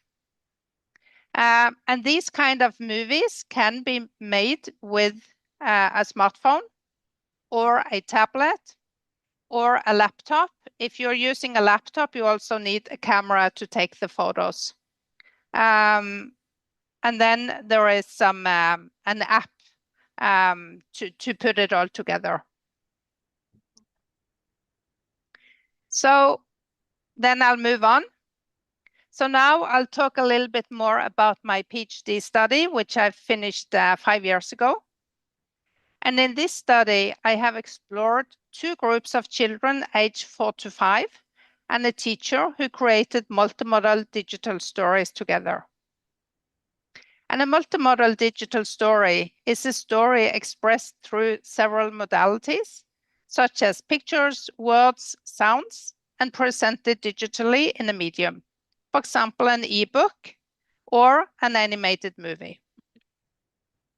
So to give you an idea of what I've done, I'll start by presenting some pictures from one of the stories. In one of the groups, 6 children and their teacher made a stop-motion animation movie with Duplo and clay figures. Text, narrator voice, and music.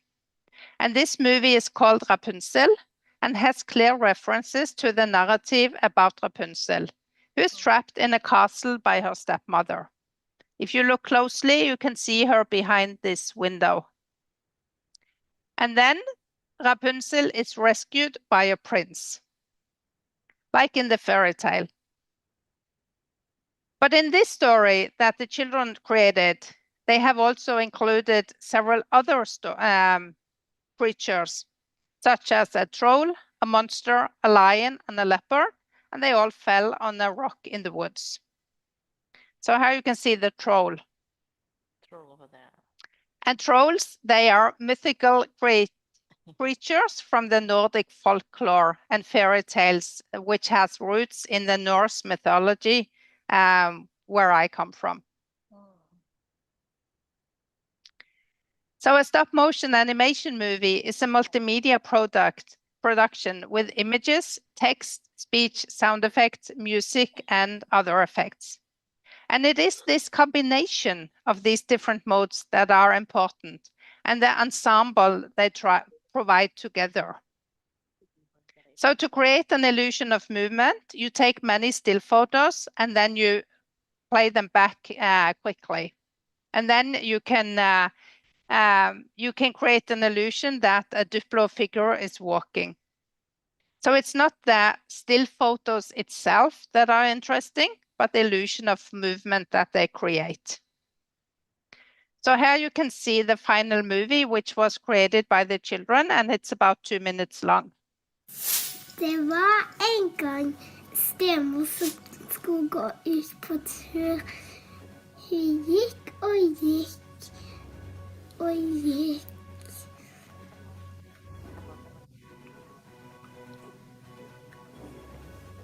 Og så datt hun på en stein og så ikke noe. Og så gikk hun hjem igjen og tok en snarvei opp. Og så datt hun ned. Og så... det var en gang et barn som skulle gå i skogen. Og så det datt på en stein og slo hodet sitt og reiste seg opp igjen. Og så det gikk mot skogen. Og så... Det var en gang et troll som skulle gå i skogen.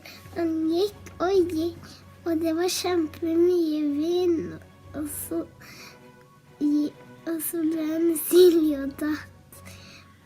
Og så gikk han og så inn i huset. Det var en gang løver og løpere som slåss. De gjorde, og så gikk de gjennom skogen. Og så det var en gang prinsen som reddet prinsessen, og han gikk inn i huset, og stemor så ikke, men så gikk de, og de slåss, og så ble jeg reddet, og de gikk inn i skogen med høyt borte.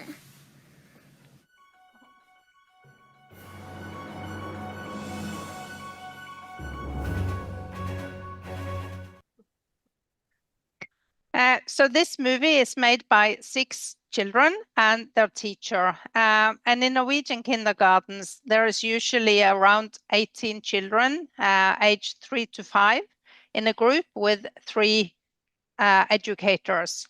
So in this case, there was one teacher together with these 6 children doing this movie, while the other children were doing something else with the other educators. But then when they were creating these scenes, usually it was just 2 to 3 children working on the iPad together with the teacher. And then the other 2 to 3 children were playing in the same room with the Duplo blocks and the clay and stuff. So, and then they were switching. So some children did this and some children did that. So we used an app called Stop Motion Studio, which is a freely available app, which you can use both on laptop, smartphones, Android, Apple, and also tablets.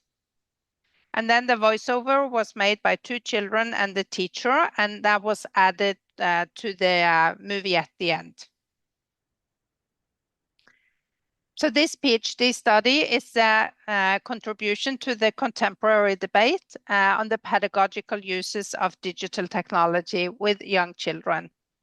And I've been focusing on the collaborative, what the children are doing together in a technology-mediated story creation process. It's a long and difficult word.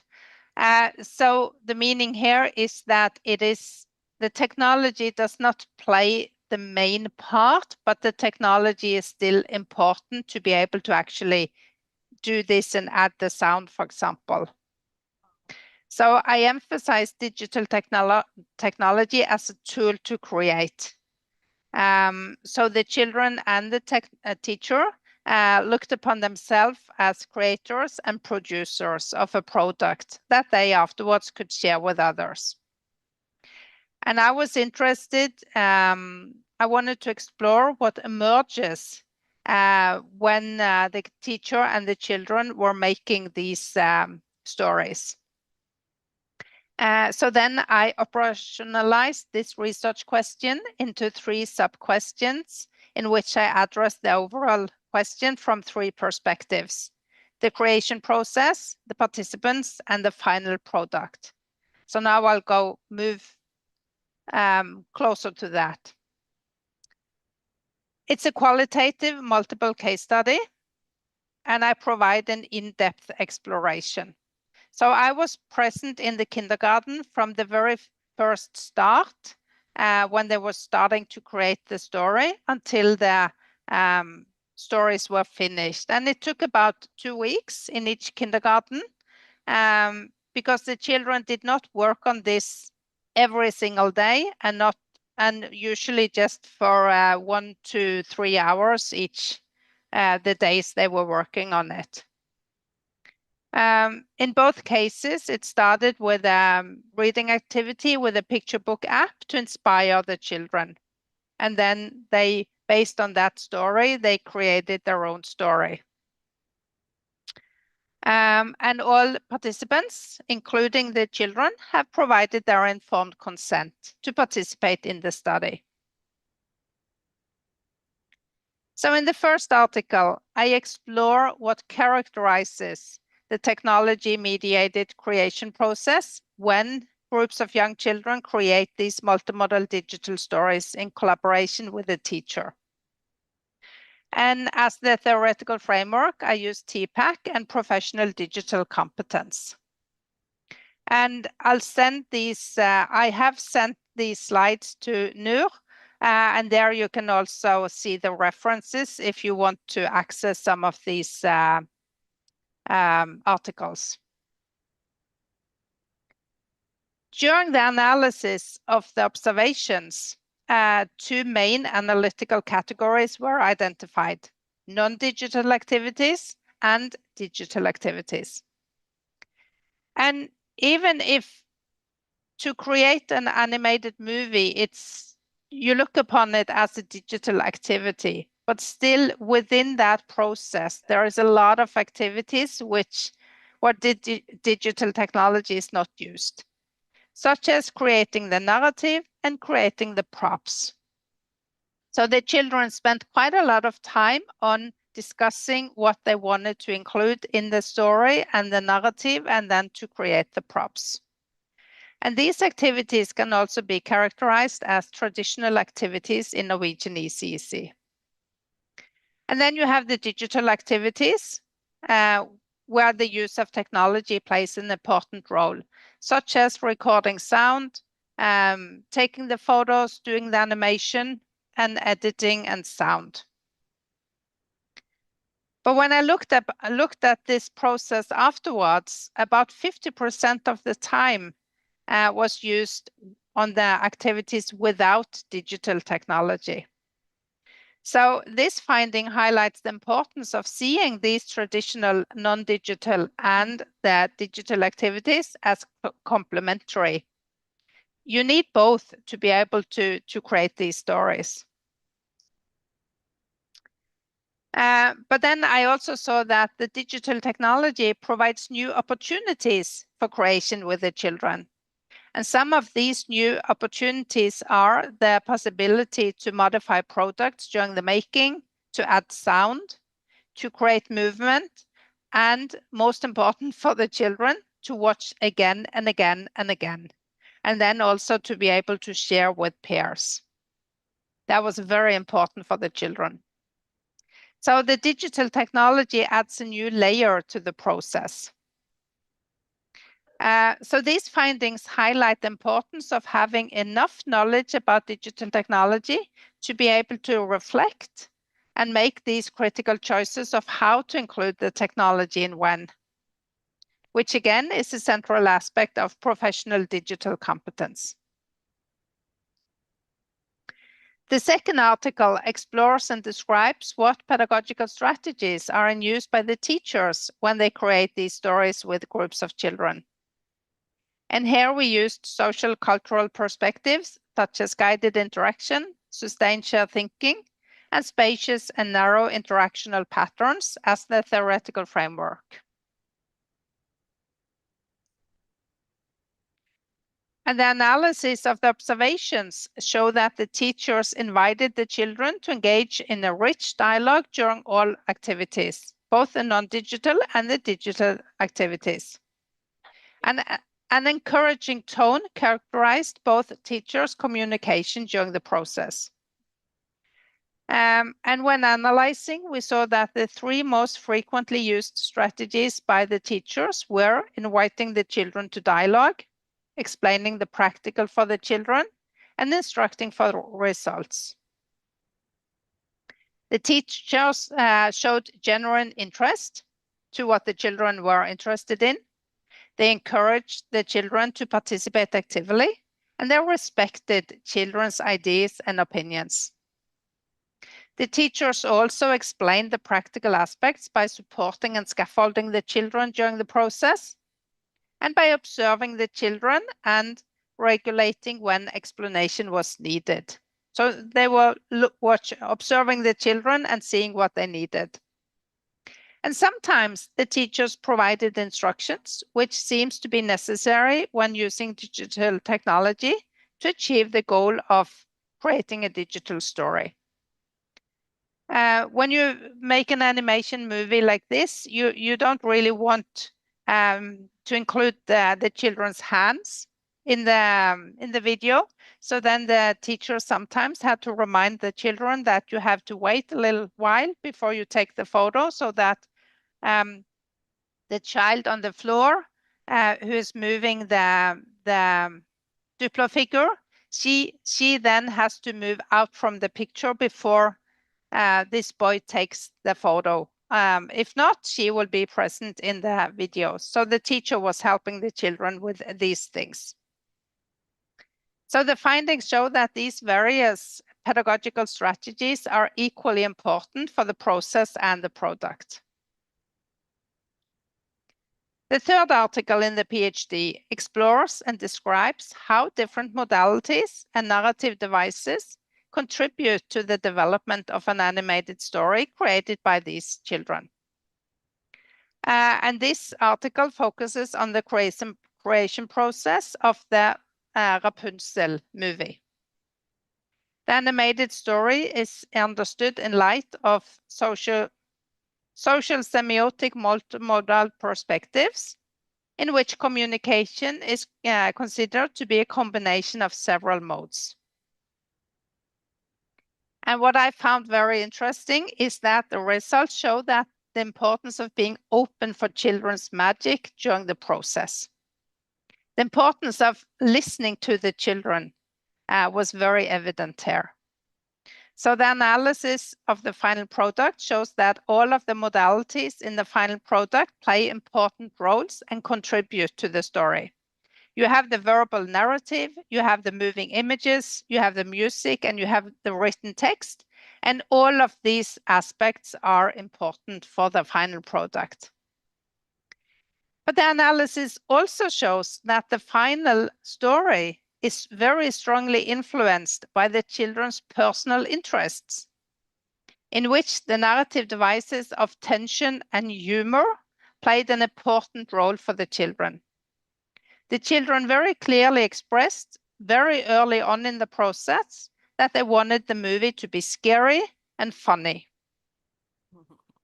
And these findings highlight the importance of keeping one's eyes and ears open for the magic when you're making stories like this with the children and in other type of creation processes. But it also highlights that it is important to focus on the process, but it is also important to focus on the product. Because for the children, the product is important. And by adding digital technology, you give the children a possibility to actually watch this product over and over again as many times as they want. And that has a big value. Which is different from when the children are telling their own story just orally, then it's not possible for the children to listen to it afterwards. But when you include technology, the children can also listen to their own story afterwards. And again, they can share it with their peers or parents and other people. So creating digital stories is one way to include digital technology in the pedagogical practice in a way that is child-centered and play-based. So now I'll summarize the results of the PhD study. The children looked at themselves as creators and active participants in a creative process. They were very proud of the final product they had created, which was new, original, and meaningful for them. And for the children, the sound and to share the final products with their peers and family were most important.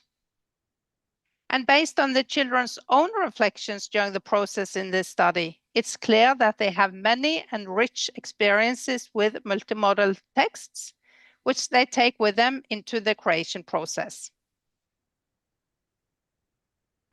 But it also shows that the teacher's pedagogical knowledge is vital, as well as their technological knowledge.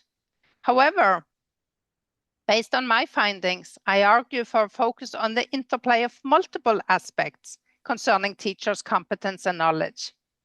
And this includes how to integrate technology and pedagogy with other relevant knowledge areas, such as creativity and creative processes. And this includes the teacher's professional judgments and critical reflections, which I talked about earlier, and not at least their ability to plan for the unknown, because you don't really know what will happen when you include children in a creative process like this. In my opinion, by drawing on the findings in this study, the final product can be understood as a snapshot of the children's concern at the end of the creation process, because the children were talking about many different things during the process, but only some of those are present in the final movies, and that's why I call it a snapshot. So if you focus on only one part, only the process or the product, you only see a fragment of the communicated message. So my take-home message is both the process and the product need to be included to provide a full picture of the digital story creation process with young children. And these findings are important for ECEC teachers and educators, but also for the kindergarten teacher education. Next, I will present another study which I've done together with my colleagues up north in Tromsø. And in this study, we focused on educators' ontological beliefs concerning technology use in ECEC. And the aim was to learn more about the educators' thoughts and views concerning the use of technology. So the research question is, which ontological beliefs do educators hold about using technology in ECEC? And what are the possible reasons for these beliefs? And by understanding the ontological beliefs of a group of professionals, we can broaden our understanding of perceptions that exist within this field. As a theoretical framework, we drew on sociocultural theory, more specifically on Mercer and Littleton's dialogue and thinking, and Mercer and Howe's dialogic teaching in classrooms. So we understand knowledge construction as a dynamic process of meaning making in dialogue with others. The empirical material in this study was collected during group reflections at a workshop. And in these group reflections, the educators discussed enabling and hindering factors in using digital technology. And then we transcribed and analyzed these reflections through thematic analysis. There are two main findings that I want to highlight. And the analysis of the data showed that there is a tension between the educators' views on the importance of children's collective experiences when using technology versus children's individual use of digital technology. And the participants discussed, among many other things, various dilemmas related to whether they should focus more on digital activities where the children do something together, where the children have a collective experience, or if they should focus on digital activities with individual children. The participants emphasized that technology can support children's learning and development when used in a pedagogically good way. But several of the participants said that they saw the use of technology as most positive when they could use it individually with individual children in activities specifically adapted to the child in question. They justified this by giving concrete examples. For example, like doing a little coding with a robot early in the morning with a child who is very interested in that. However, the participants also discussed that they saw the individual use of digital technology as a possible threat to the focus on the ECEC traditions, and the framework plans focus on more group activities. So there is a tension between the collective and the individual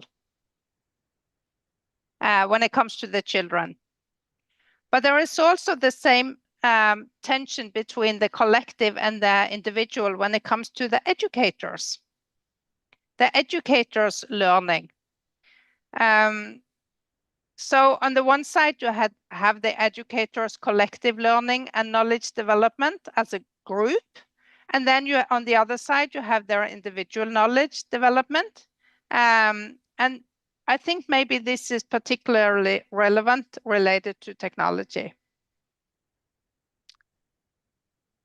So even though the participants highlighted the individual use of the children, they placed their greatest emphasis on the collective knowledge development regarding themselves. Several of the participants pointed out that they see the system around the ECEC institution as important for their competence development. And this system around the ECEC institutions is very different from one kindergarten to another kindergarten in Norway. But still, there has been a systematic focus on sharing of good experiences and good ways of using digital technology systemized at the owner level. And this is also, this can be seen in the context of the Norwegian Directorate for Education, which has had a national strategy for collective competence development in the sector.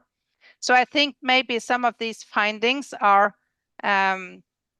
partly come from that in kindergarten in Norway, it's very common to work collectively when you talk about competence development. So by drawing on these findings, we identified time as the most important factor for this tension. It takes time to develop good, high-quality educational activities for children. And this is particularly challenging with the digital technology because due to the rapid technological development, there is constantly a new app, a new technology, and it goes very quickly. But still, educators need time to be able to develop these good practices with technology for the children. And they need time to be able to develop their own competence, both individually and collectively. So I usually tell the teachers, start with something that you are comfortable with yourself. And in the kindergarten where I used to work, we started with animated movies because we saw that it was a very valuable way of including the technology into our practice. So we need to focus on time and acknowledge that it actually takes time to do these things and to prepare to be able to do it. At my university, we have made several resources for teachers in the ECEC and also teachers in teacher education. And all these resources in the Filiorum's resource bank are based on research. We have created them to ensure that new and relevant research becomes known and easily applicable in ECEC. Of course, most of these are in Norwegian, but several of the resources are also in English.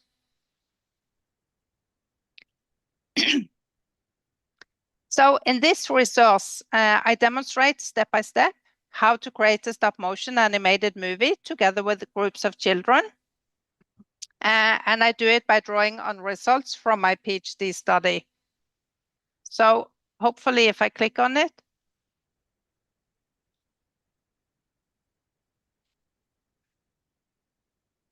and then move. So now you can see it. So here is an example of a resource. This one is in English and here you can learn how to create animated movies.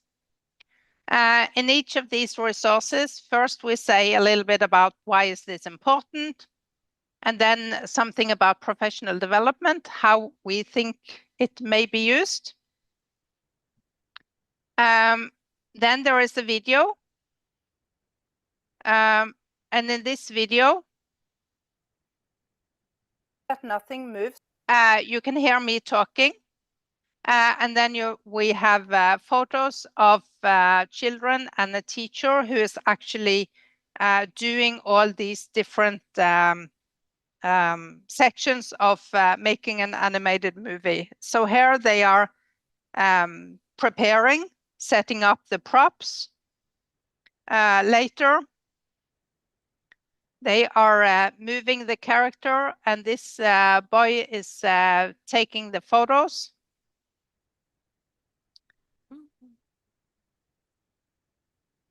And then they are looking at the video. Is it okay? Is this how we would want it to be and stuff? So they're adjusting it during the process.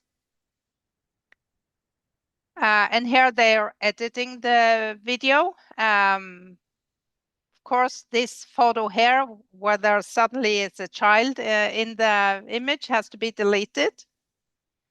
And then at the end, they are watching their own video and very happy. They are very satisfied because the teacher asked them. And then you can find a printable version of the resource to download, link to app, and also some questions for reflection and a little bit more about the resource. Excuse me.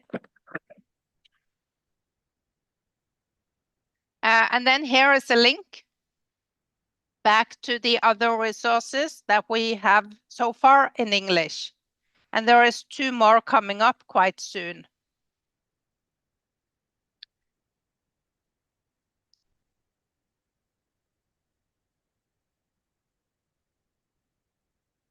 And here are my references.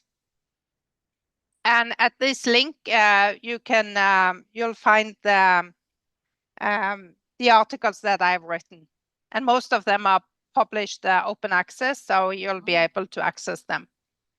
Thank you. Okay, thank you. That would be lovely. Thank you, Dr. Onheim. That was truly fascinating what you mentioned over there. So kids are creating their own storytelling videos as a project, right? Yes, but now I'd like to just stop sharing. Stop Okay, sharing. Okay. Yeah, now. Thank you. Dear audiences, if you have questions, you can just raise your hand like we did in the previous session. And you can also, if you're too shy to ask Dr. Anheim directly, you can also type your question in the chat box. But personally, I've got a direct message from the participants. Hang on. What was it? Okay. So this is one of the questions that I get for you. What are the common challenges in using multimodal digital storytelling with young learners? The most important challenge, I think, is that most teachers think that it is very complicated to create. It's not the young learners, it is the teachers. It's not the children. The children are very eager, and they very quickly pick up where to click and how to do it. But a lot of the teachers or the educators are more. It looks difficult because it looks very nice when it's done. And one of my teachers in this my PhD study, she said that if I can do it, everybody can do it. So and most teachers say that once they've done it, they realize that it's not very difficult. The beginning was difficult, but when you see the result, is going to be addicting, I think. Yes, but it is when I started there back in 2007 and we used laptops and the cameras. It was a bit more complicated then because then you have to connect different kinds of technology. If you use either a tablet, if you have one, or a smartphone, it is much easier because then you can put it in straight away. You can record the sound, you can take the photos. And then you can upload it to a computer and have a look at it afterwards. Okay, so the stop motion app, it works. So when they are making the video, the children are also recording their own voices directly in the app. Does it work like We that? did it directly in the app, but not but not at the same time as they were creating the stop motion. We added the sound afterwards, but in the app. Oh, I see, I see.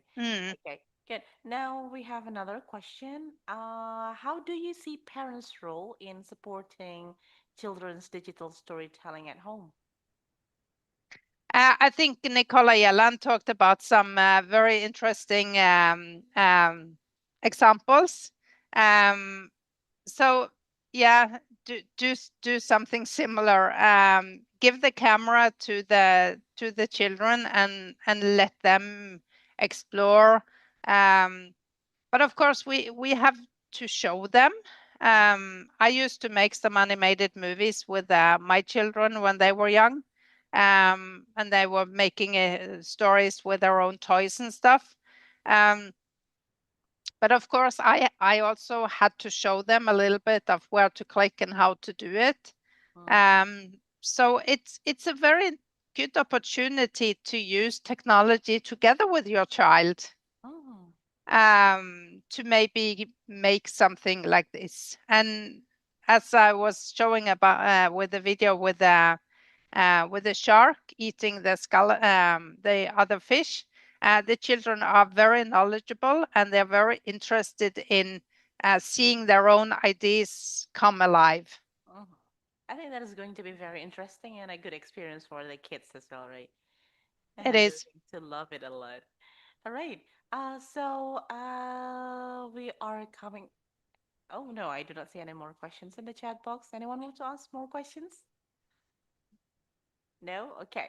So I think this has been a very insightful session with you, Dr. Anheim, and we would like to have more opportunities with you in the future.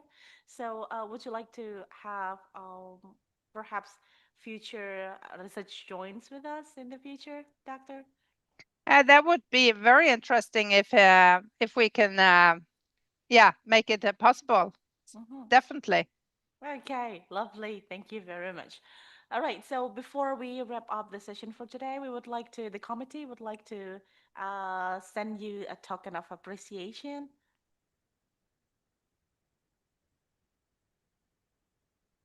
Uh, this one will be the certificate for Dr. Marian Larsen Anheim. Okay, congratulations and thank you very much.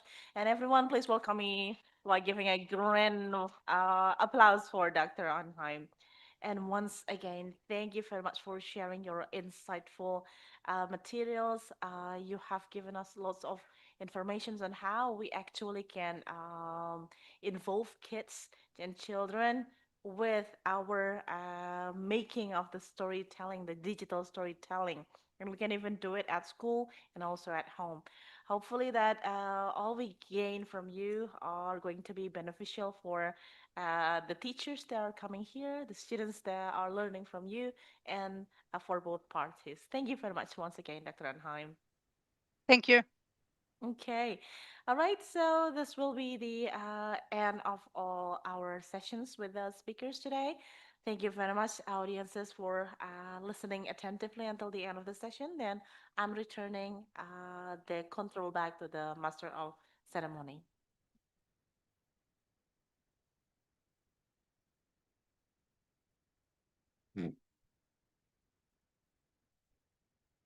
Thank you to the moderator for facilitating all the main session on today's event. Now, we've already reached the end of the event. And we kindly All participants are kindly requested to turn on their camera, as we will also have a documentation session.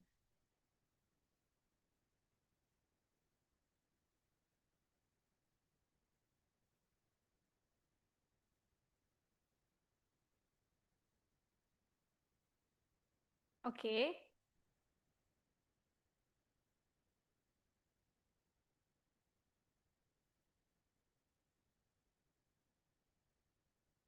One, two, three, action. One more. One, two, three, action. Okay. Last. One, two, three, action. Okay. Are you enough?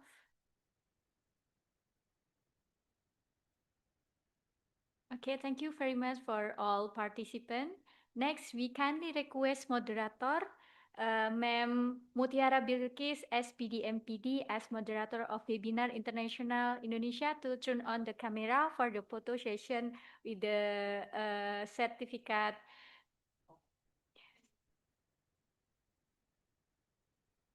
Okay, and then one, two, three, action. Okay, one more. One, two, three, action. Okay. Thank you very much for Ma'am Mutiara Bilkis. You're most welcome.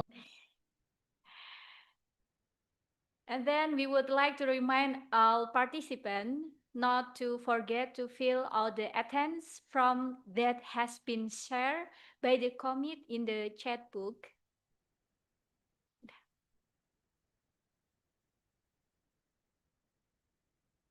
On behalf of the organizing committee, I would like to extend our deepest gratitude to everyone who has contributed and participated in making this event successful. We hope today's event has been fruitful for all of us, and we look forward to see you at our future event. Thank you very much for all participants and lecturer and teacher and our moderator today and our speaker today. Have a wonderful day ahead. Goodbye and see you next time. The last I say, wassalamualaikum warahmatullahi wabarakatuh.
Thank